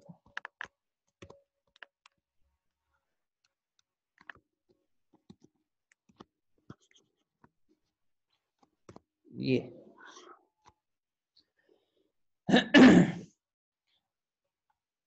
एक मिनट, एफाज इसको जरा सॉल्व कर सकते हो? या मैटलैब मैं खुद भी खोलता हूँ, ठहर जाओ।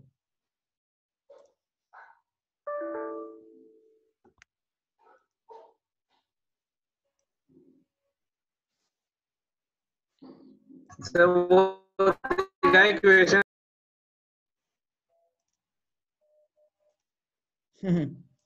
सब उल्टा सीधा खुल रहा है, इसको सॉल्व करो सिंपल।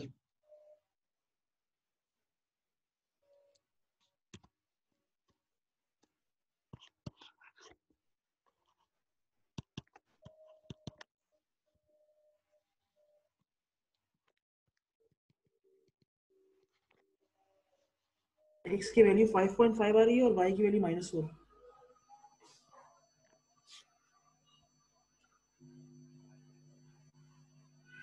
x की वैल्यू 5.5 आ रही है और y की वैल्यू -4 आ रही है।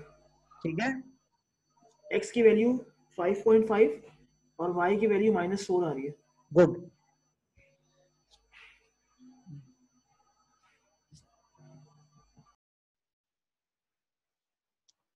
यहाँ पे जो कॉन्सेप्ट बनता है, देखो मैं समझाता हूँ, कॉन्सेप्चुअली मैं समझाता हूँ। वो ये कह रहा है कि जी अगर तुम्हारे पास, मतलब जो कॉलम इंटरप्रिटेशन के अंदर, कि रेड को अगर तुम 5.5 से मल्टीप्लाई कर दो तो ये आपके बहुत बड़ा वेक्टर बन जाएगा। मतलब आपके पास this will be a vector something like this, ठीक है। 5.5 इंटू एक्स, और फिर वो कह रहा है आपके पास कि y को -4 से मल्टीप्लाई कर दो, तो y आपके पास जो मल्टीप्लाई होगा वो आपके पास मल्टीप्लाई होगा किससे? -4 से। तो -4 से आपके पास ड्राइंग सारी की सारी कबाड़ा हुई है, तो वो ये बनेगा, this is -4, the second one आपके पास जो है दैट इज 3.5, और जो पहला वाला आपके पास जो बनेगा वो आपके पास यहाँ पे ये वेक्टर बनेगा, इट इज दिस वन। इन दोनों वेक्टर्स का रिजल्टेंट आपके पास जो है ना वो ये नंबर है, ये वेक्टर है आपके पास, ये जो आपका मैजेंटा वेक्टर गिवन है ना वो इन दो वेक्टर्स का रिजल्टेंट है। मतलब अगर पैरेललोग्राम आपके पास जो वेक्टर एडिशन का लॉ होता है, अगर आप वो यहाँ पे अप्लाई करें तो आपके पास इस ग्रीन वेक्टर, मैं बना देता हूं इसको ताकि ये बात आपको क्लियर हो जाए। If you have this red vector और then you have this green vector, then this is the resultant. आपके पास ये जो रेड मतलब पैरेललोग्राम लॉ ऑफ एडिशन, जो वेक्टर एडिशन को वो आप जब अप्लाई करेंगे तो red vector is this is 2 4 into क्या नंबर था वो, दैट इज 5.5,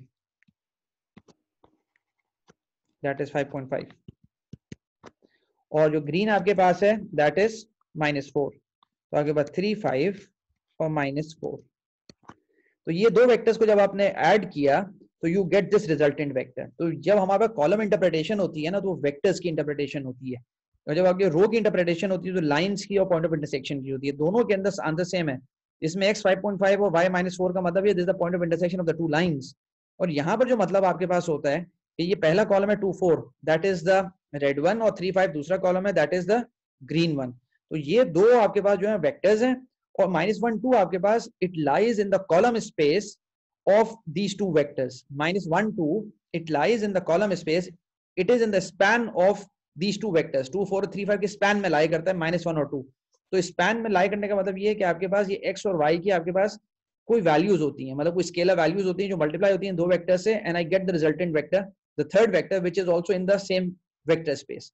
तो -1 2 अगर मुझे कैसे मिल सकता है, मैं सॉल्व करके देखा वो सर आवाज नहीं आ रही आपकी। मेरी आवाज नहीं आ रही है, माइक तो खुला हुआ है जी, आ तो रही है बस।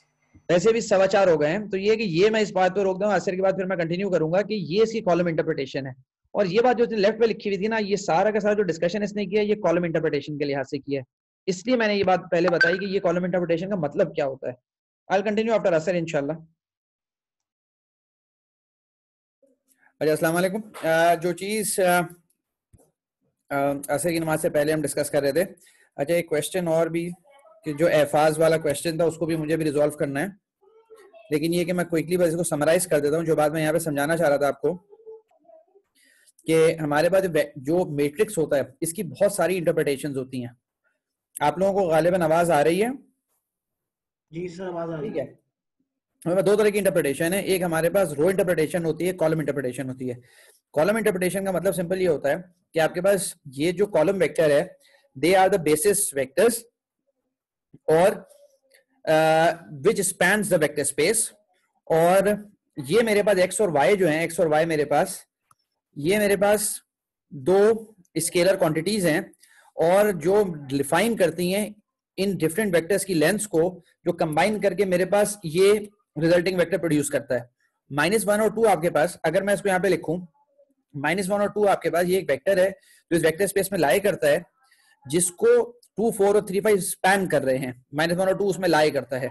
और -1 और 2 आपके पास जो है वो ये मैजेंटा वाला था, और x और y आपके पास जो हम सोल्यूशन कहते हैं वो मतलब ये होता है कि पहले वेक्टर को मैं किससे मल्टीप्लाई करूंगा, मतलब ये कि अगर मेरे पास जो पैरेललोग्राम लॉ की मैं बात कर रहा था यहाँ पे, जो रेड वेक्टर को मैं किससे मल्टीप्लाई करूंगा, ग्रीन को किससे मल्टीप्लाई करूंगा, रिजल्टिंग वेक्टर मेरे पास मैजेंटा आ जाए, तो मेरे पास any vector in the vector space can be produced by these two vectors by 2 4 and by 3 5। ये इसका सारा मतलब है कॉलम इंटरप्रिटेशन का। ठीक है, अच्छा मैं इस टॉपिक को कंप्लीट करता हूं, उसके बाद फिर ये राइट वाला के तो सारा सिमिलर कॉन्सेप्ट है, लेकिन I would like to clarify वो उस वक्त जो एक बात हुई थी इनवर्सेस के लिहाज से।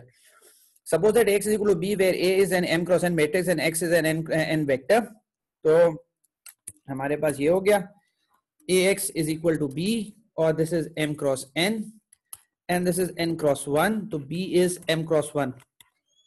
If c is a left inverse of a, we have, अगर c left inverse होगा c into b, तो c आपके पास जो है मतलब ये कि मैंने c असल में जो है ना दोनों तरफ मल्टीप्लाई किया, ये जो c b से मल्टीप्लाई हुआ है ना, ये c यहाँ से मल्टीप्लाई और c यहाँ से मल्टीप्लाई हुआ, तो c into ax, और ये आपके पास यहाँ पे से पेरेंथेसिस मैंने चेंज किया, जब पेरेंथेसिस चेंज किया तो I get an I, और आपके पास अल्टीमेटली I get x, तो वो कहता है कि आपके पास x is equal to cb is a solution, x is equal to cb is a solution. और यहाँ पे इंपॉर्टेंट बात ये है कि आपके पास ये जो वेक्टर b था, वेक्टर b जो कि मेरे पास यहाँ पे मैजेंटा कलर का था, ये जो आपके पास ये वेक्टर b है आपके पास, this vector b -1 2, this lies in the vector space, this lies in the vector space. अगर ये वेक्टर स्पेस में लाई नहीं कर रहा होता, मतलब मिसाल के तौर पे ये 2D प्लेन है, मेरे पास एक वेक्टर ऐसा होता है, ये जो मैजेंटा वेक्टर है, लेट सपोज फॉर एग्जांपल कि जो इस प्लेन से मतलब ये इस मेरी जो लैपटॉप की स्क्रीन है इससे ये बाहर आ रहा होता, ठीक है. तो मेरे पास ग्रीन और रेड का कोई भी कॉम्बिनेशन ऐसा नहीं था जिसको मैं कंबाइन करके वो वेक्टर जो इस वेक्टर स्पेस में लाई नहीं करता, या स्क्रीन से जो बाहर आ रहा है जो स्क्रीन के अंदर जा रहा है मैं उसको रिप्रेजेंट नहीं कर सकता था. मतलब अगर मैं 3D के अंदर ड्रॉ करूं और मेरे पास एक वेक्टर स्पेस है, मेरे पास एक वेक्टर स्पेस लेट सपोज इस तरह की वेक्टर स्पेस है, ये एक प्लेन है which is a vector space. अब मेरे पास इसके अंदर ये जो कॉलम्स थे, ये दो आपके पास लेट सपोज वेक्टर्स हैं, तो कोई भी वेक्टर जो इस पे लाई करेगा प्लेन पे, वो मैं इन दो वेक्टर से रिप्रेजेंट कर सकता हूं. लेकिन अगर कोई मेरा वेक्टर इस प्लेन से ऑर्थोगोनल हो जाए, मतलब बाहर आ जाए, अब मैं उसको इस तरह ड्रॉ तो नहीं कर सकता शायद, लेकिन आपको विजुलाइज आप कर लो कि ये वेक्टर इससे बाहर आ रहा है इस ग्रीन प्लेन से, तो इस वेक्टर को I can never solve, I can never find any values of x and y which will give me this third vector which is out of the plane, which is not in the vector space. तो यहां पर ये concept आपके पास होता है कि this b must lie in the column space of a, ठीक है. और यहां पर वो कह रहा है कि x आपके पास जो सोल्यूशन है, सोल्यूशन का मतलब होता है x वैल्यूज होती हैं बेसिकली, जो आपने अभी देख ली कि अगर रो इंटरप्रिटेशन है तो उसमें पॉइंट ऑफ इंटरसेक्शन है, कॉलम इंटरप्रिटेशन है तो उसमें ये जो वेक्टर्स की स्केलिंग पैरामीटर्स होते हैं ये वो होते हैं, which means that x is equal to cb is a solution of the set of linear equations, or the columns of a are linearly independent. तो आपके पास ये जो x आपके पास है which is cb, ये उसका सोल्यूशन बन जाएगा, क्योंकि मेरे पास ओरिजिनल सिस्टम है ax is equal to b, और मेरे पास मैं कहता हूं कि जी किसी तरह मैं ये डिफाइन किया मैंने, और मेरे पास दिस इज i, तो x is equal to a dagger b.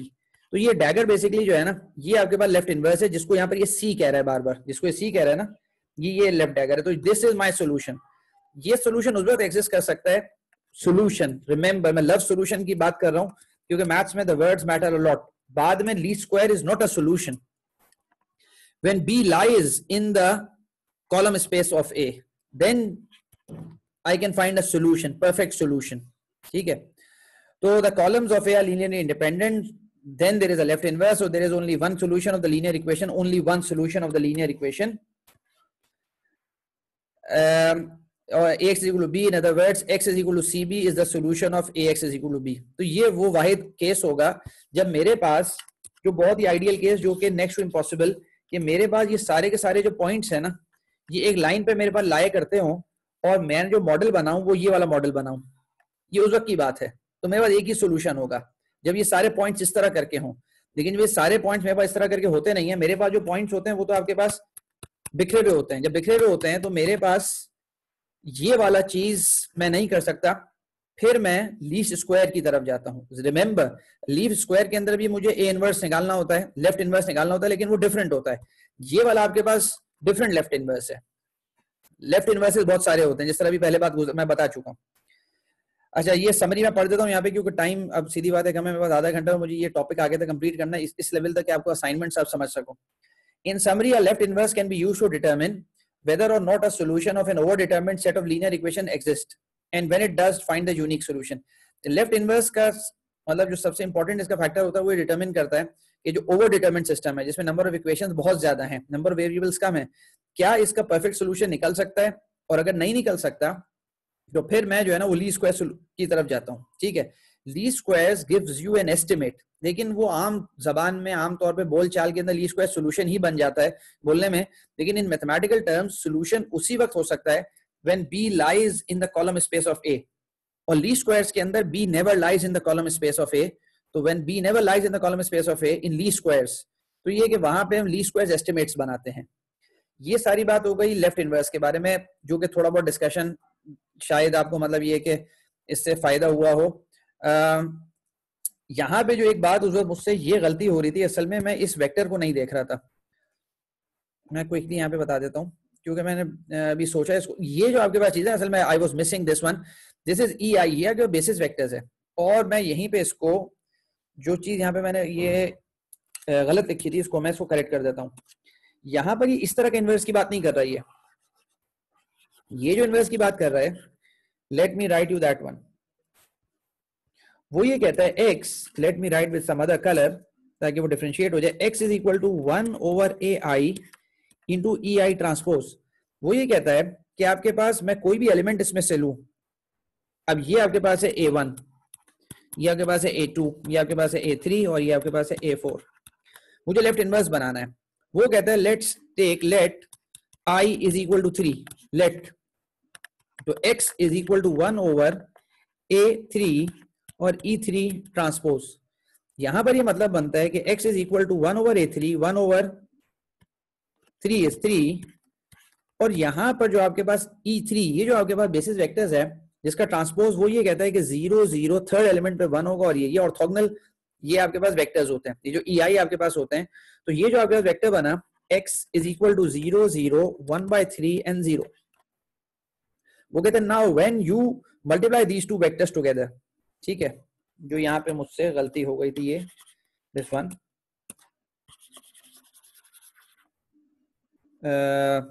ठीक है, ये वाला वेक्टर तो सही है, this is all wrong, this is wrong, ठीक है। तो अब यहाँ पे मेरे पास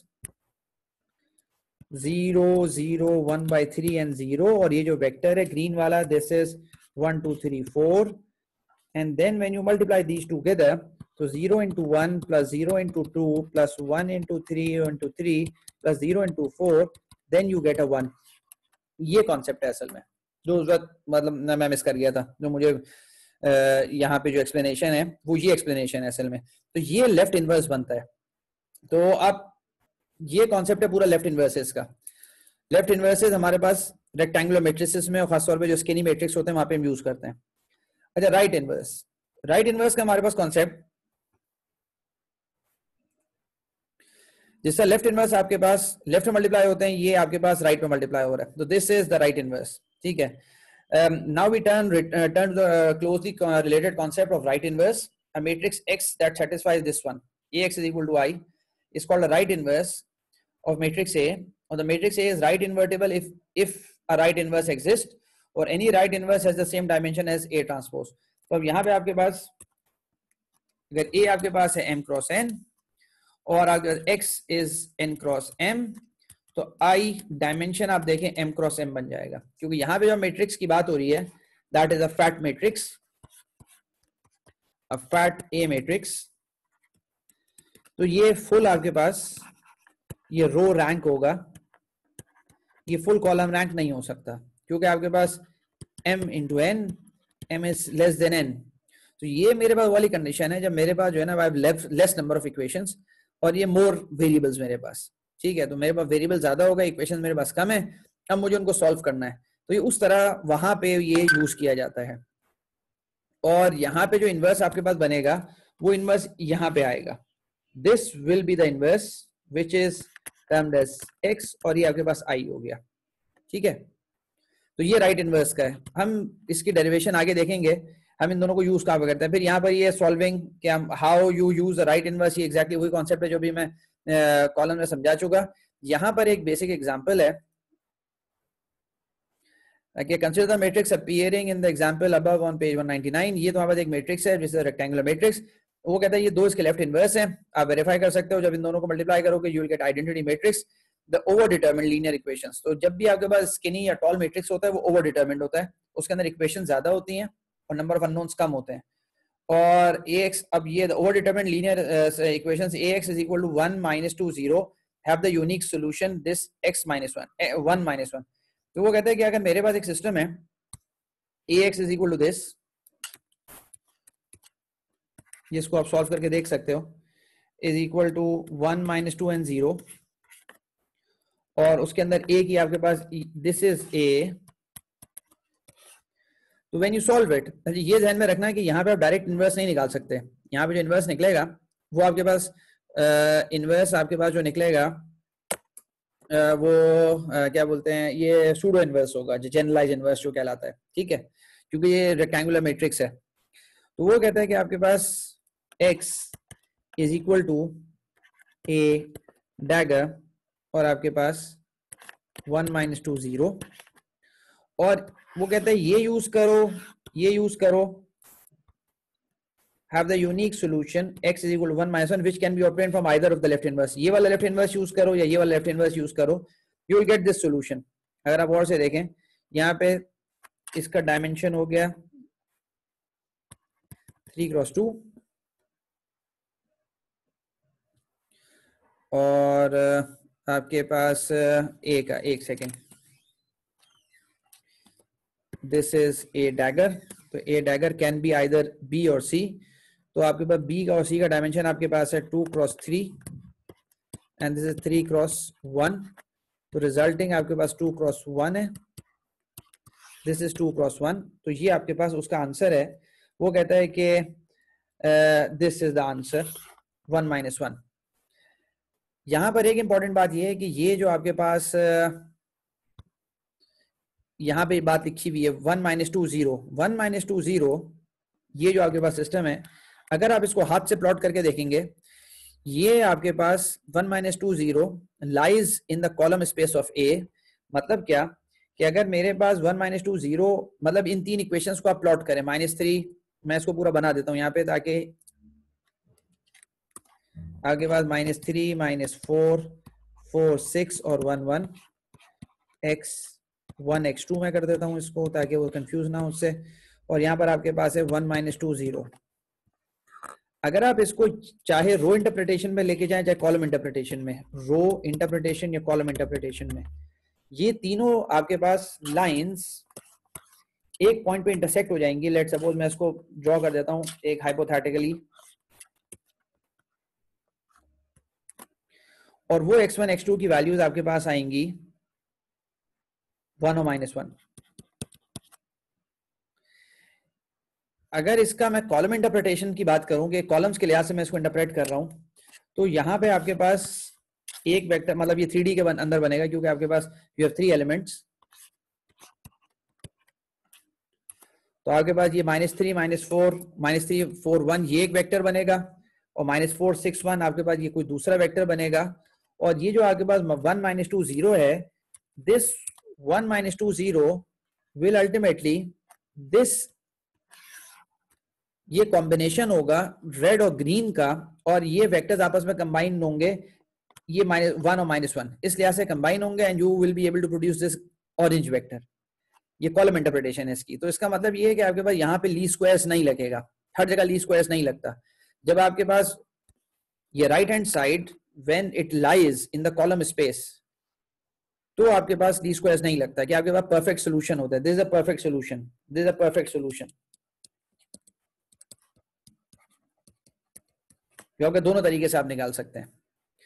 अच्छा, द ओवर डिटरमिन्ड, अच्छा यहाँ पर ये कॉन्सेप्ट आपके पास हो गया. इसको आगे हम और देखेंगे कि जब हमारे पास हमें इंटरेस्ट उस केस में होता है ज्यादा, जब आपके पास ये जो आंसर गिवन है 1 minus 2 0, ये आपके पास जो ये 1 minus 2 0, जब ये कॉलम स्पेस में लाई नहीं करता, जब ये ए की कॉलम स्पेस में लाई नहीं करता, मतलब ए की डिफरेंट कॉम्बिनेशन से आप ये प्रोड्यूस ही नहीं कर सकते.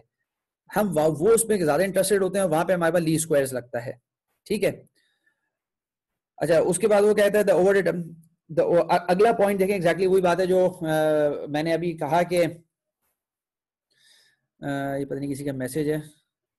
अच्छा, the over determined linear equation, मतलब ये वाला जो केस है आपके पास, वो कहता है इसमें सोल्यूशन आपके पास आ गया 1 minus 1. लेकिन जो सेकंड अगला वाला केस है कि आपके पास, वो कहता है अगर मेरे पास 1 minus 1 0 है, ये कोई और आपके पास वेक्टर है, वो कहता है कि आप कोई भी कॉम्बिनेशन कर लें ये वेक्टर प्रोड्यूस नहीं हो सकता। इसका मतलब है कि इसका कोई सोल्यूशन नहीं होता। The over determined linear equation ax is equal to this do not have a solution since x is this does not satisfy this one। तो वो कहता है कि जो आपके पास जो सोल्यूशन निकलेगा ना वो आपके पास मतलब वो वैलिड नहीं होगा। मतलब यहाँ पर इसको सबसे बेस्ट चीज यही है कि आप इसको प्लॉट करके देखना कि जब अगर मेरे पास 1 - 1 0 अगर मैं रख देता हूँ, मैं इसी इक्वेशन को लिखता हूँ, अगर मेरे पास है -3 4 1 -4 6 1 और मेरे पास होगा ये 2, जो सोल्यूशन मैं कह रहा हूँ उसको 1 - 1 0, अगर मैं इसको प्लॉट करूंगा चाहे रो इंटरप्रिटेशन में चाहे कॉलम में, मेरे पास x1 x2 की कोई यूनिक वैल्यू नहीं आती है। मतलब ये वो यूनिक वैल्यू ऐसी जैसे यहाँ पर मेरे पास आ रही थी, क्योंकि ये 1 - 1 0 ये इसके कॉलम स्पेस में लाई नहीं करते। कॉलम स्पेस का मतलब ये है कि इन दोनों का कोई भी कॉम्बिनेशन कैन नॉट प्रोड्यूस 1 - 1 0। ये कॉन्सेप्ट है यहाँ पे, ठीक है। अच्छा, अंडर डिटरमिन्ड आपके पास सिस्टम्स ये अभी आगे आएंगे जो लीस्ट नॉर्म आपके पास कहलाते हैं। ये लीस्ट नॉर्म सॉल्यूशंस है, ये वहां पे यूज होते हैं लीस्ट नॉर्म केसेस के अंदर। मैं सॉल्यूशन असल में लफ्ज जो है ना वो मैथ्स के अंदर इस तरह यूज नहीं होता, क्योंकि लीस्ट नॉर्म आपके पास एस्टिमेट होगा या आपके पास लीस्ट स्क्वायर्स होगा। लीस्ट स्क्वायर्स के अंदर आपके पास जो है वो ये वाला केस होता है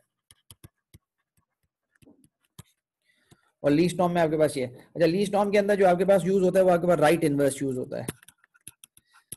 तो यहाँ पर भी ये प्रूफ यही करना चाह रहा है कि जी अगर आपके पास ये मैट्रिक्स X ये कब प्रोड्यूस, मतलब ये आपका जो इनवर्स होता है ये कब आंसर दे सकता है और कब आंसर नहीं दे सकता। तो बास केसेस में इसका आंसर आएगा, बास केसेस में इसके आंसर्स नहीं आते। तो यहाँ पे भी एग्जैक्टली वो इंटरप्रिटेशन होती है। यहाँ पे अगर मेरे पास लिखा हुआ होता है ये चीज अभी आगे आएगी, फिर मैं आपको समझाता हूँ कि A transpose Y is equal to 1 2, ये अगर लिखा हुआ है आपके पास तो यहाँ पे सोल्यूशन असल में जो है ना वो Y सोल्यूशन होता है और Y उसी वक्त एग्जिस्ट कर सकता है जब ये इसके कॉलम स्पेस के अंदर लाई करता हो। मतलब A ट्रांसपोज जो है ये उसके कॉलम स्पेस में 1 2 लाई करता हो, तब Y का सोल्यूशन एग्जिस्ट करेगा, वरना एग्जिस्ट नहीं करेगा, वरना मैं लीस्ट नॉर्म की तरफ जाना पड़ेगा। बहरहाल I move back to practical application जो एग्जैक्टली आपको सॉल्व करनी होगी। Why use pseudo inverse? A common use of the pseudo inverse is to compute a best fit least square solution to a system of linear equation that lacks a unique solution. हम आप use करते हैं। Another use is to find the minimum Euclidean norm solution to a system of linear equations with multiple solutions. तो हम दो जगह use करते हैं इसको। The pseudo inverse facilitates the statement and proof of results in linear algebra। तो ये बहुत ज्यादा इंपॉर्टेंट चीज है pseudo inverse जो बहुत जगह यूज होता है। A matrix is, अब ये बहुत दफा ये कॉन्सेप्ट गुजर चुका है, तो आपके पास matrix is full row rank when each of the rows of the matrix are linearly independent. तो ये रो रैंक आपके पास ये इस कॉन्सेप्ट में आएगा कि ये सारी रोज एक दूसरे से इंडिपेंडेंट है जब आपका फैट मैट्रिक्स है। और आपके पास let me write here row rank, full row rank. और आपके पास फुल कॉलम रैंक का क्या मतलब है? फुल कॉलम रैंक जब आपके पास सारे के सारे कॉलम्स एक दूसरे से लीनियरली इंडिपेंडेंट है, तो ये आपके पास फुल कॉलम रैंक कहलाता है। ये वाला वो प्रॉब्लम है जो मैं बहुत दफा एक्सप्लेन कर चुका।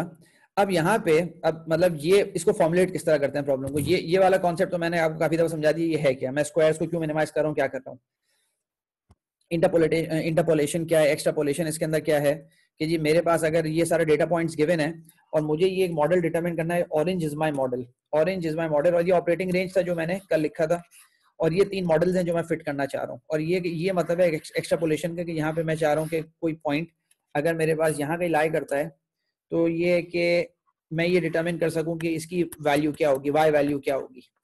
This is extrapolation. इंटरपोलेशन के जी इनके दरमियान अगर मैं कोई पॉइंट डिटरमिन करना चाह रहा हूँ तो मैं इंटरपोलेट कर सकूँ, तो आई नीड अ मॉडल। अब मेरे पास ग्रीन अच्छा है, पर्पल अच्छा है, रेड अच्छा है, तो वो मुझे डिटरमिन करना है। तो we use least squares to find the line that minimises the true norm of the error. जो मैं इसको मिनिमाइज करना चाहता हूँ ax minus Y, ax minus Y ये क्या चीज है? अच्छा, इसको अगर मैं इस तरह लिख दूं, ax आपके पास क्या चीज है? ax असल में जो है ना ये सारी के सारे ये पॉइंट्स हैं, ये सारे के सारे पॉइंट्स जो आपके पास जो है ना ये ax आपके पास आ रहे हैं। y ये मेरा जो है ना ये डिजाइड, ये मेरे पास y आपके पास जो गिवन डेटा मेरे पास है, और a आपके पास जो मैट्रिक्स बनता है वो इन डेटा पॉइंट से बनता है। और ये y मेरे पास मेजरमेंट्स है और x मेरे पास जो है ना वो सोल्यूशन है जो मैं डिटरमिन करना चाह रहा हूँ। सोल्यूशन मतलब वो बार बार मेरे मुंह से लफ्ज निकलता है, लेकिन x I want to estimate this x। यहां पर अब मेरे पास ये पॉइंट सारे गिवन है, ये पॉइंट्स मेरे पास जो गिवन है, मैं कहता हूं मुझे लाइन फिट करनी है y equal mx plus c। अब यहाँ पे गौर से देखना मैं मैट्रिक्स बना किस तरह रहा हूँ, क्योंकि ये लाइन पे मैं किस तरह फिट कर रहा हूँ इसको। ये मेरे पास हो गया a, ये मेरे पास हो गया x और ये मेरे पास हो गया y। अब मेरे पास एक ऐसा सिस्टम है, एक मेरे पास एक ऐसा अननोन बॉक्स है, अननोन बॉक्स। इसको मैं अगर x1 देता हूं तो मुझे y1 प्रोड्यूस करता है, अगर मैं इसको xi देता हूं ये मुझे yi प्रोड्यूस करता है। ठीक है, तो मेरे पास ये सारा का सारा डेटा मेरे पास अननोन बॉक्स से मेरे पास ये आ गया। मुझे किसी तरह इस पे मॉडल फिट करना है। मैं किस तरह मॉडल फिट करूंगा? Let's suppose I want to fit a line. Line की इक्वेशन मेरे पास क्या है? लाइन की इक्वेशन मेरे पास ये y equal mx plus c। अब मेरे पास डेटा क्या आता जा रहा है? अब गौर से देखना मैं किस तरह बनाता हूँ इसको डेटा को। मेरे पास आता है y1 is equal to m x1 plus c, दूसरा आता है y2 is equal to m x2 plus c, y3 is equal to m x3 plus c। मेरे पास डेटा आता चलता चला जा रहा है। ठीक है, जब मेरे पास ये डेटा आ रहा है तो मुझे क्या करना है यहाँ पे कि अगर मैं इसको किस फॉर्म में लिख सकता हूँ, अगर आप गौर से देखें, अगर मैं इसको ये करूं कि यहाँ पे मेरे पास हो गया, मैं लिखता हूँ x1 और यहाँ पे मैं लिखता हूँ 1, तो यहाँ पे मैं लिखता हूँ m और यहाँ पे मैं लिखता हूँ c और यहाँ पे मैं लिखता हूँ y1। तो x1 mx1 plus c is equal to y1। इसी तरह x2 1 और y2, xn 1 yn। तो मेरे पास A is a tall matrix, this x is the unknown and y is the measurement। अब मुझे क्या काम करना है? मुझे वही काम करना है कि मुझे किसी तरह मुझे यहाँ पे इसको एक इनवर्स से मल्टीप्लाई करना है, जो इनवर्स यहाँ भी मल्टीप्लाई होगा, और I want the answer, this is I. अब मसला ये होता है यहाँ पे कि अगर देखो, दोबारा बात बताता हूँ, अगर ये y lies in the column space of this one of a, जो कि नहीं करता, कभी नहीं करता, तो मेरा m और c निकालना बहुत आसान है। अगर y lies in the column space, यानी अगर कोई वेक्टर्स की कॉम्बिनेशन इस तरह करके हो जाए कि मैं ये प्रोड्यूस कर सकूं जो कि नहीं कर सकता मैं, तो मेरा जिंदगी बहुत आसान है। जब मैं नहीं कर सकता तो I go for least squares. Least squares के अंदर क्या चीज है आपके पास कि जी मैंने अपना प्रॉब्लम तो इस तरह ax इक्वल टू y में फॉर्मुलेट कर लिया। अब मेरे पास सारे एरर्स हैं, मेरे पास ये सारे एरर्स हैं, ये सारे मेरे पास E1 E2 E3 ये सारे मेरे पास एरर्स हैं। इनका एरर का स्क्वायर मेरे पास ये लिखा हुआ है, इसको मैंने मिनिमाइज करना है। How I can minimise that? अब वो ये मैथ्स है, इसको मैथ्स को पहले आप गौर से खुद देखो, फिर मैं बताता हूँ।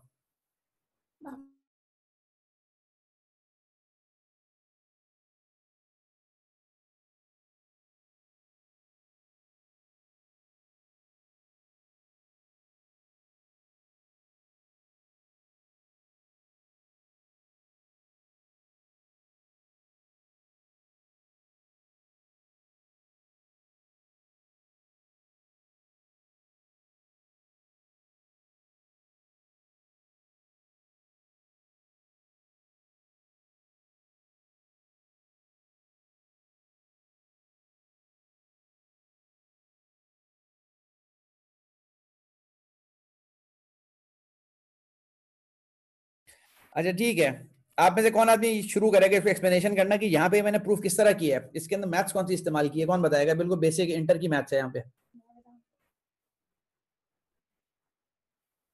आई होप बैठे हुए प्रोडक्ट का कॉन्सेप्ट कर रहे हैं, डॉट प्रोडक्ट वाला। क्या चीज?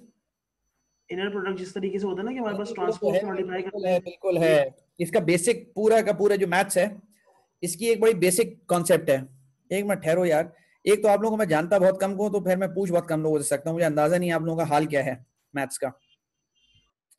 यहाँ पे एक बहुत बेसिक कॉन्सेप्ट है, कैलकुलस का कॉन्सेप्ट है। मैं मिनिमा निकाल रहा हूँ, मेरे पास एक कर्व है और मैं उसका मिनिमा निकाल रहा हूँ। सर बाउल फंक्शन जो होता है ना, क्या चीज? बाउल में जो मिनिमम पॉइंट होता है सर, वो फाइंड आउट करना होता है। स्लोप जो है वो जहाँ पे 0 हो जाए, और फिर x इसका डेरिवेटिव निकालना है, और फिर इसको मैं क्या करता हूँ, 0 पे पुट करता हूँ, एंड देन आई फाउंड, मतलब I want to minimise the function f(x), और मैं क्या करता हूँ, आई टेक द डेरिवेटिव, और उसके बाद जब इसको 0 के पुट करता हूँ तो आई डिटरमिन द स्टेशनरी पॉइंट्स। तो जैसे मैक्सिमम मिनिमम फाइंड आउट करते थे डेरिवेटिव लेके, जब जो हमारा वेव फॉर्म। बहुत बड़ी बात है, अल्हम्दुलिल्लाह आप लोगों को समझ में आ गया ये। You would find x star is the stationary point at which the minimum of the function exists. ये वो concept है यहाँ पर, ठीक है। Using calculus, I want to derive the expression for the left inverse of a. मैं ये काम करना चाह रहा हूँ यहाँ पे। तो मेरे पास एक्सप्रेशन ये आया ax minus y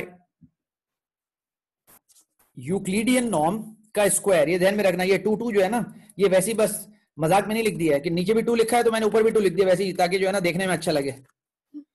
ये आपके पास जो है ये 2 ये यूक्लिडियन नॉर्म है और ये 2 आपके पास स्क्वायर किया है मैंने उसको, फिर मैंने उसका डेरिवेटिव लिया। ये इस डेरिवेटिव को क्या कहते हैं कैलकुलस के अंदर?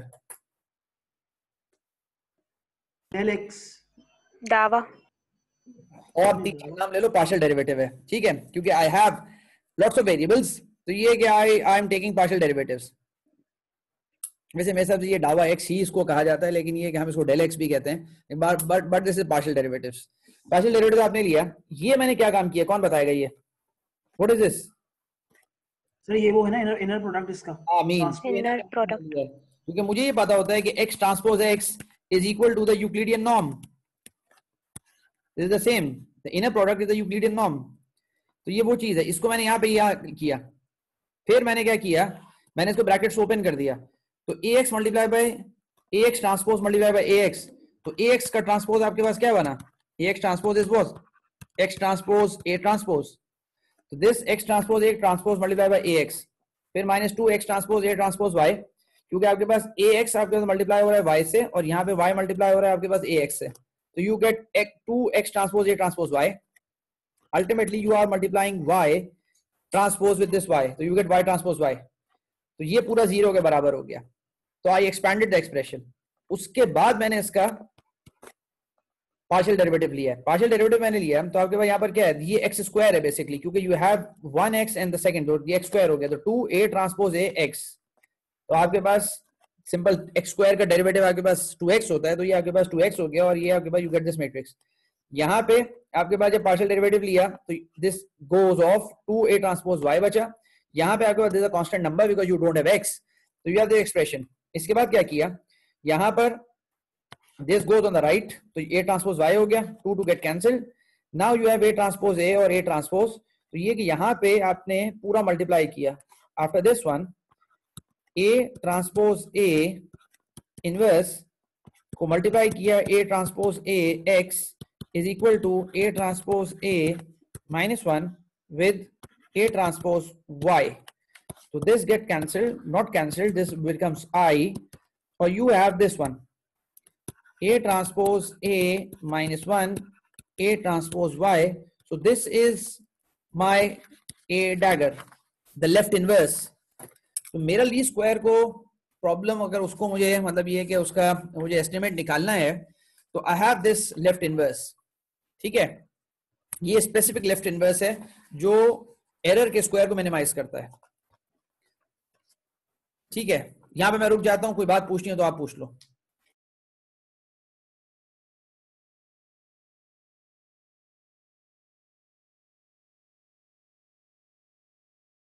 जो हमने ए डेकर कंप्यूट किया है एंड एट द एंड ये बेसिकली हमारे पास जो लेफ्ट इनवर्स है ए का वो निकल रहा है, जो पूरा लेफ्ट इनवर्स है।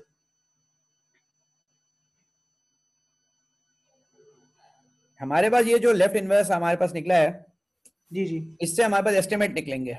एस्टिमेट जो निकलेंगे वो आपके पास यहाँ पर ये जो m और c की वैल्यूज हैं, तो ये निकलेंगे यहाँ पे। तो मैं इस लेवल पे आपको एक्सप्लेन कर रहा हूँ ताकि आप प्रॉब्लम सॉल्व कर सकें। सही है। मतलब मैं पूरा करके मैं नहीं दिखाऊंगा, जानबूझ के, ताकि खुद आप भी कुछ करें। सर कुछ कंफ्यूजन होगी तो फिर आपसे पूछ लेंगे। हाँ बिल्कुल पूछ लेगा इंशाल्लाह, बिल्कुल बहुत अच्छी तरह, बल्कि मैं सॉल्व करके मैं खुद दे दूंगा। अच्छा आगे ये, अच्छा ये केस मैं असल में इसकी प्रैक्टिकल एप्लीकेशन है जो कि आपको खुद बैठ के समझनी है, क्योंकि मैं इसको यहाँ पे लीस्ट स्क्वायर्स और लीस्ट नॉर्म को सॉल्व करवा के मैं इस लेक्चर को एंड करूंगा। ये practical application least squares and least norms, ये आपको थॉरोली पूरा खुद देखना है इसको। ये सारे वो कॉन्सेप्ट में पहले मैंने समझाए हैं और जो असाइनमेंट है वो इस पर बेस होगी पूरी। तो मैं कम से कम थ्योरी पूरी एक्सप्लेन कर दूं। और फिर उसको आप देख लें।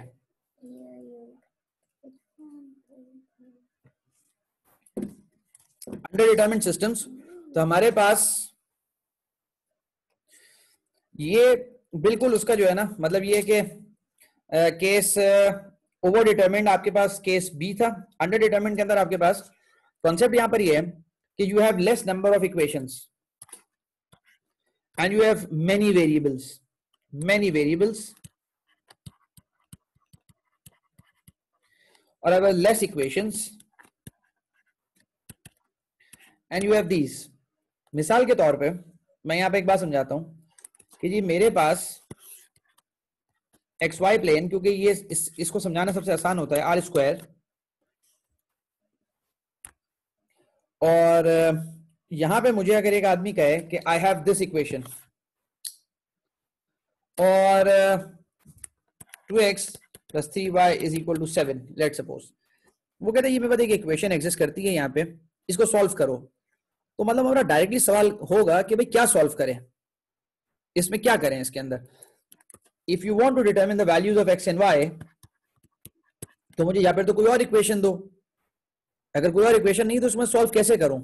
ये वाले सॉल्यूशन, ये जो आपके पास प्रॉब्लम्स हैं, ये अंडर डिटरमिन्ड प्रॉब्लम्स कहलाते हैं। इसके अंदर आपके पास इक्वेशंस आपके पास कम है, इक्वेशन सिर्फ एक है यहाँ पर, और अगर मैं इसको लिखूं तो आपके पास 2 3xy = 7, और इसके अंदर वेरिएबल ज्यादा हैं।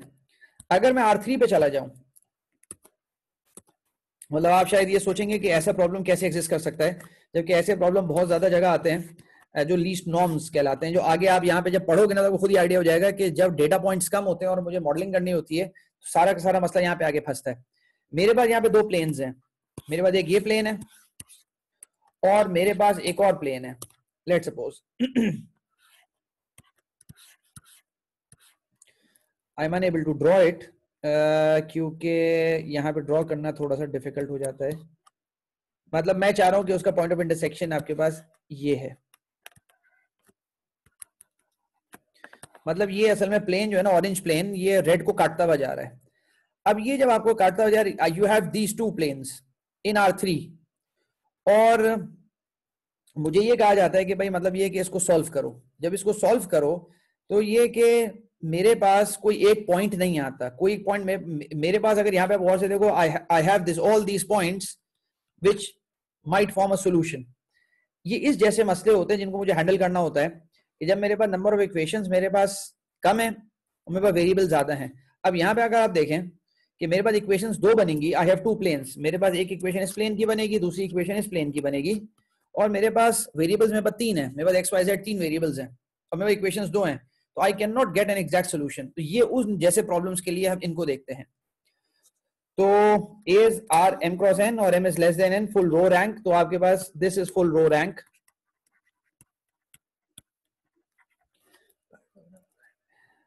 अच्छा पहला आपके पास ये चीज है, इसके अंदर 2 केस होगा, if y not in the range a then no solution. अगर आपके वो कहता है कि y इसकी आपके पास रेंज के अंदर एग्जिस्ट ही नहीं करता तो कोई सोल्यूशन नहीं होगा। मतलब ये है कि मैंने जो पहले बात बताई थी कि वो ऐसा कोई वेक्टर आपके पास है जो इसके कॉम्बिनेशन से प्रोड्यूस ही नहीं कर सकते, मतलब इनके ए की कॉम्बिनेशन से। अब यहाँ पे क्योंकि हमारे पास ए आपके पास फैक्ट मैट्रिक्स है, तो हम यहाँ कहेंगे कि इनके रोज की डिफरेंट कॉम्बिनेशन से you can not produce y. अगर तो ऐसा मसला है ना तो वो केस 1 बन जाता है और फिर हमारे पास कोई सोल्यूशन नहीं होता। लेकिन सेकंड आपके पास ये कि if Y lies in the row space या column space of A transpose या row space of A, then you have infinitely many solutions. हम ज्यादा इंटरेस्टेड इस केस के अंदर होते हैं, when you have infinitely many solutions, then how can you determine a most optimal solution. कि भैया आपके पास बहुत सारे ऑप्शंस पॉसिबल है।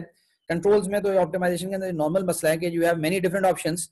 अब सिंपल ये, अभी भी मैं एक लेक्चर मतलब एक बुक रीड कर रहा था, उसमें वही कह रहे थे कि अब सिंपल जैसे आईसी डिजाइन के अंदर होता है, you have many different parameters, you have to optimize, और आपके पास you have infinitely many solutions कि भाई उसकी लेंथ, विड्थ, डायमेंशन क्या होनी चाहिए, टेम्परेचर्स क्या होनी चाहिए, उसके आपके पास क्लॉक स्पीड क्या होनी चाहिए, you have so many parameters, so you have infinitely many solutions, you have to optimize. तो वो लीस्ट नॉर्म के अंदर चले जाते हैं, ये जो सारी मैथ्स कम्स फ्रॉम हियर। अच्छा, वो यहाँ पर ये कहता है कि जी case 2 infinitely many solutions is of interest but the problem is how to pick x। सबसे बड़ा मसला ये होता है ये सोल्यूशन मैं निकालूंगा कैसे, जो मेरे पास सोल्यूशन, मतलब सोल्यूशन का जो लफ्ज बार बार मैं यूज कर रहा हूँ वो ये चीज के मैं कौन सा x चूज करूंगा। I have ax is equal to y. I have to choose x, but I am stuck because there are so many x. अच्छा, but the problem is how to pick x. In order to restrict the solution, we regularize the problem. Prior knowledge is used to restrain the solution space. हम कहते हैं हम regularize करते हैं।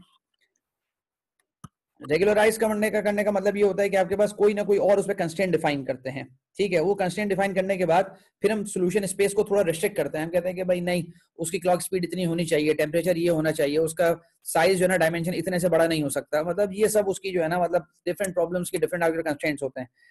We use regularization approach in which we minimize the cost by bringing prior knowledge into the solution space.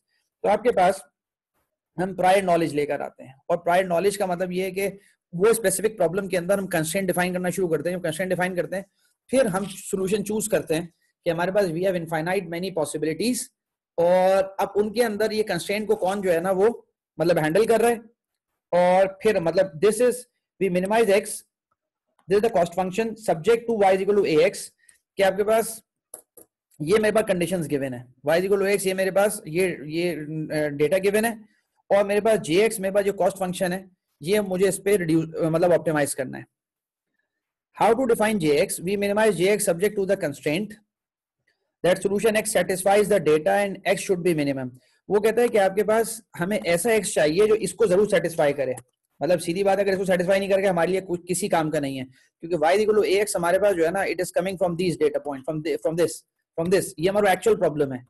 तो हमारे पास वो कहता है कि x should satisfy this and should also minimize this cost function। ऐसा x हमें चूज करना है। We minimize jx subject to the constraint that solution x satisfies the data and x should be minimum। ये दो बातें होनी चाहिए उसके अंदर। We use L2 norm। L2 norm आपके पास यूक्लिडियन नॉर्म है बस, so that we get a solution where all the values are small।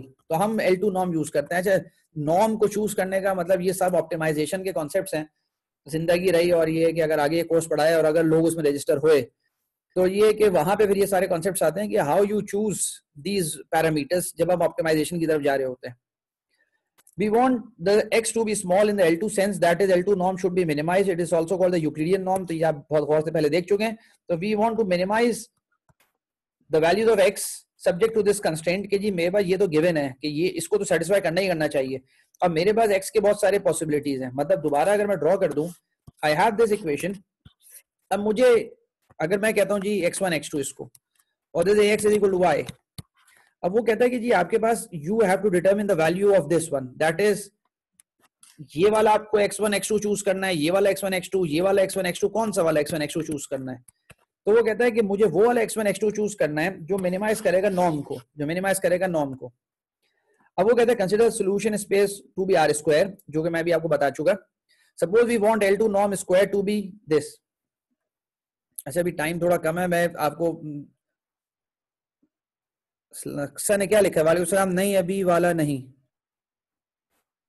पता नहीं अक्सा आपने किसी को क्या लिखा है, कुछ समझ में नहीं आया, बाय मिस्टेक। ठीक है, तो हमारे suppose we want L2 norm square to be this, तो हमारे पास ये कि हम इसको हमारे पास जो है ना उसको L2 नॉर्म स्क्वायर को जो है ना वो 1 करना चाह रहे हैं। तो हमारे पास यहां पर मैं ये चाह रहा हूं किसी तरह कि ये x1 x2 मेरे पास जो है ना x1 x2, ये x1 है और ये x2, इनका स्क्वायर जो है ना वो आपके पास 1 हो, तो x1 square plus x2 square, क्या ख्याल है ये क्या चीज बनती है? किसी को ज़हन में ये क्या चीज बनती है? सर वो रिजल्टेंट मैग्नीट्यूड। बस अल्लाह का बहुत बड़ा एहसान है, अल्हम्दुलिल्लाह। This is a circle, equation of a circle. ठीक है, this is equation of a circle. मैं ये चाह रहा हूं कि मेरे पास आई हैव दिस, और मेरे पास इस पूरे के पूरे सर्कल पे कहीं अगर जो है ना वो लाई करेगा मेरा सॉल्यूशन, तो it is acceptable to me, because this circle is actually x1 square plus x2 square is equal to 1। अब अगर मेरा इक्वेशन इस पे लाई नहीं करता, what I do, I expand this balloon. मैं इस बलून को एक्सपैंड करूंगा उस वक्त तक जब तक ये उसको टच ना करे, और जैसे ही उसको टच करेगा, लेट सपोज ये टच करता है 2.8 पर, तो ये मेरे पास कंस्ट्रेंट्स डिफाइन करते हैं कि जी मेरे पास इस पर मेरे पास सोल्यूशन एग्जिस्ट करता है। ये जो मेरे पास सोल्यूशन होगा ये वो सोल्यूशन होगा जो x1 square plus x2 square equal to 2.8 में मेरे पास सोल्यूशन आ रहा है। axy is a line in 2D plane which is this line, the green one. We want to find a solution that satisfies the constraint कि जी आपके पास ये चीज मिनिमाइज हो, तो आपके पास ये ग्रीन लाइन अपनी जैसे मूव नहीं कर सकती है। ये कॉन्सेप्ट बहुत ही अभी आर्टिफिशियल, बहुत एब्स्ट्रैक्ट कॉन्सेप्ट है, लेकिन जब आप अप्लाई करते हैं फिर आपको आइडिया होता है कि इसकी एप्लीकेशन क्या है, लेकिन वो आप आगे खुद बहुत गौर से देखेंगे, जो मैंने पूरी स्लाइड्स आगे इंक्लूड की हैं, जो 2 डिटेल्ड एग्जांपल्स हैं। तो मेरे पास this is my line, this is the constraint which is defined like this, which is L2 norm. मैं बाकी norms की बात नहीं कर रहा, मैं L1 और L0 norm की बात नहीं कर रहा। L2 norm is defined like this, which is square, which is a circle in 2D, is fair in 3D, and is मतलब ये है कि spare in the in high dimensions as well. वो ये कॉन्सेप्ट है जो मैंने बताया कि जी आपके पास ये line which cannot move, this is my circle, this is my L2 norm। मैं इसको एक्सपैंड करते करते उस पॉइंट तक ले आया। हाइपरप्लेन इन हाई डायमेंशन, अगर जो रेड लाइन है ये हाइपरप्लेन होगी। Smallest x1 and x2 that satisfies the constraint, तो ये मेरे पास स्मॉलेस्ट x1 एंड x2 है जो कंस्ट्रेंट को सेटिस्फाई करते हैं और which lie on the line. तो ये x1 x2 मेरा जो है ना वो एक पॉसिबल सॉल्यूशन बनेगा।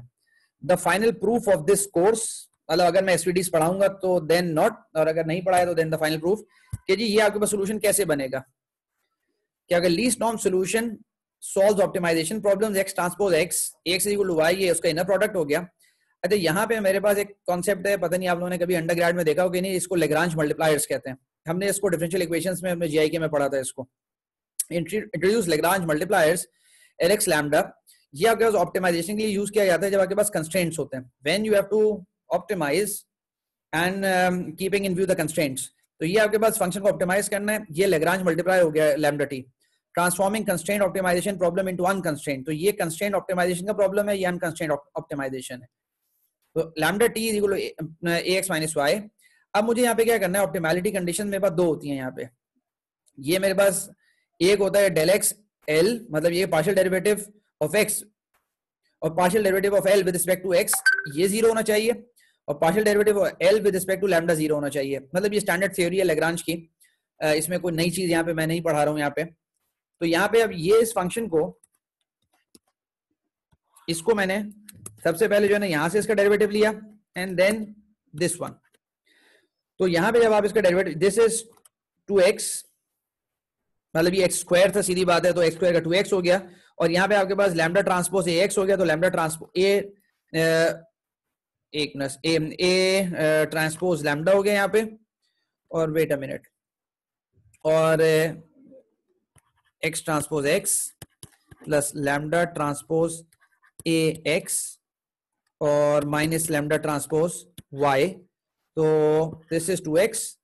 और यहाँ पे जब आपने उसका डेरिवेटिव लिया, अच्छा एक डेरिवेटिव का रूल ये मुझे आपको बताना पड़ेगा जिसके अंदर ये ट्रांसपोज को चेंज करता है। मैं वो यहाँ पे लाके इसको पेस्ट कर दूंगा कि आपके पास y you have a transpose here after taking a partial derivative, ये उसका डेरिवेटिव्स का एक रूल होता है। मतलब उसका डिटेल मैं उसकी पूरी यहाँ पे पेस्ट कर दूंगा, फिर अभी मेरे पास टाइम असल में बहुत डेंजर हो गया। और दिस गोज टू 0, तो यू हैव दिस इक्वेशन, और यहां से आपके पास जो इक्वेशन है 2x is equal to minus a transpose lambda और x is equal to minus a transpose lambda by 2, तो you have this value of x। ये आप x की वैल्यू इंसर्ट करते हैं into here and finally you get this equation. Delta lambda L आपके पास क्या होगा कि ये आपके पूरा 0 हो जाएगा क्योंकि यहाँ पे कोई लैम्डा है नहीं। यहाँ पे आपके पास लैम्डा है तो यू गेट ax, मतलब ये लैम्डा ट्रांसपोज आपके पास जो है इसका वो लेंगे तो आपके पास this goes to 1, ax minus y आपके पास आ जाएगा। इस ax माइनस y के अंदर जब आप इस x को इंसर्ट करते हैं, let me write here ax minus y is equal to 0, और यहाँ पर x की value minus a transpose lambda by 2 minus y is equal to 0, और when you solve all this thing, और फिर मतलब आपके पास लैम्डा को इस लैम्डा को दोबारा रिप्लेस किया जाता है, यू गेट दिस फाइनली। ये आपके पास this is the right inverse. ये राइट इनवर्स कैसे कहलाता है, मतलब x is equal to a dagger y, लेकिन यहाँ पे जो राइट इनवर्स है ये लीस्ट नॉर्म का है, वहां पे लेफ्ट इनवर्स होता है वो लीस्ट स्क्वायर्स का होता है। मैं ये कैसे प्रूव कर सकता हूं कि ये वाकई में राइट इनवर्स है या लेफ्ट इनवर्स है? मैं जब इसको क्लेम करता हूं कि ये राइट इनवर्स है, तो अगर मैं ए के राइट पे इसको मल्टीप्लाई करूं, I should get an identity matrix. तो ए के राइट पे आपके पास हो गया ए ट्रांसपोज ए ट्रांसपोज -1। तो अब गौर से देखें कि यहां पे अगर मैं सिर्फ पेरेंथेसिस को चेंज कर दूं, ऑरेंज को अगर आप गौर से देखो तो आपके पास एक मैट्रिक्स ये बना, दूसरा मैट्रिक्स उसका इनवर्स है, you get the identity matrix. इसलिए ये राइट इनवर्स कहलाता है। लेफ्ट इनवर्स भी इसी तरह प्रूव होता है। बहरहाल यहाँ पर ये से प्रूव्स हैं, ये मैं प्रूव इसलिए करवा रहा हूँ। लेकिन अब आपके पास यहाँ पर बहरहाल दिस ऑल एंड्स, ये समरी और ये सब बहुत सब बेसिक बातें, ये सब मैं कुछ, दिस इज योर रिस्पॉन्सिबिलिटी। फिर मैं असाइनमेंट दूंगा, यू सॉल्व द असाइनमेंट, उसके अंदर जो प्रॉब्लम्स हैं then you can discuss those problems. लेकिन कम से कम इसको आप आज या कल में बैठ के इनको जरूर बहुत गौर से देखिएगा। ये सब मैंने स्लाइड जो इसमें इंक्लूड की है, ये वाली, इसके लिए स्क्वायर सॉल्यूशंस की जो पूरी डिटेल्स हैं, ये कि ये है क्या, ये प्रॉब्लम क्या है, पूरा डिटेल यहाँ पे लिखी हुई है। और जो सारे मैंने कॉन्सेप्ट्स बताए वो सारे यहाँ पे मौजूद हैं। इसको पढ़ने के बाद then you should be able to understand, मतलब ये कि जो आपके पास सारा प्रॉब्लम है, इसके अंदर कोई थियोरेटिकली कोई प्रॉब्लम आए, कोई मसला है जो नहीं समझ में आ रहा, फिर वो आप मुझसे पूछ लेगा। अभी मैं लेक्चर को एंड करता हूँ क्योंकि इसमें बहुत सारे कॉन्सेप्ट्स हैं आज, और आप मुझसे व्हाट्सएप पे फिर जो है ना वो मुस्तकिल पूछ लेगा कि जो भी इसके अंदर इस कॉन्सेप्ट, इसको लेक्चर को एक दफा पूरा गौर से दोबारा सुनेगा और मुझसे पूछ लेगा कि जो भी इसमें प्रॉब्लम आए। असाइनमेंट में प्रॉब्लम प्रोबेबली कोशिश करूंगा मैं कल तक अपलोड कर दूं ताकि उस पर आप काम शुरू कर दें आप लोग। सर उससे मिड से पहले कितनी क्लासेस हैं? मिड तो हो गया, मिड से पहले तो क्लासेस अब हो नहीं सकती। फाइनल से पहले पता नहीं आप लोग मौजूद हैं, पता नहीं ज़हनी तौर पे कि मौजूद भी नहीं है। फाइनल से पहले अगर मैं कोशिश करूंगा, मैं देखता हूं, अगर एक क्लास में अगले हफ्ते ले सका एसपीडीज की तो मैं लूंगा, और अगर नहीं तो फिर this is the last class, लेकिन आई विल सी। असल में मेजर मसला ये क्या चीज, फाइनल में शामिल नहीं कीजिएगा फिर वो अटेंड भी कोई नहीं करेगा क्लास अल्हम्दुलिल्लाह। अच्छा ठीक है, चलो, thank you, thanks a lot, अस्सलाम वालेकुम।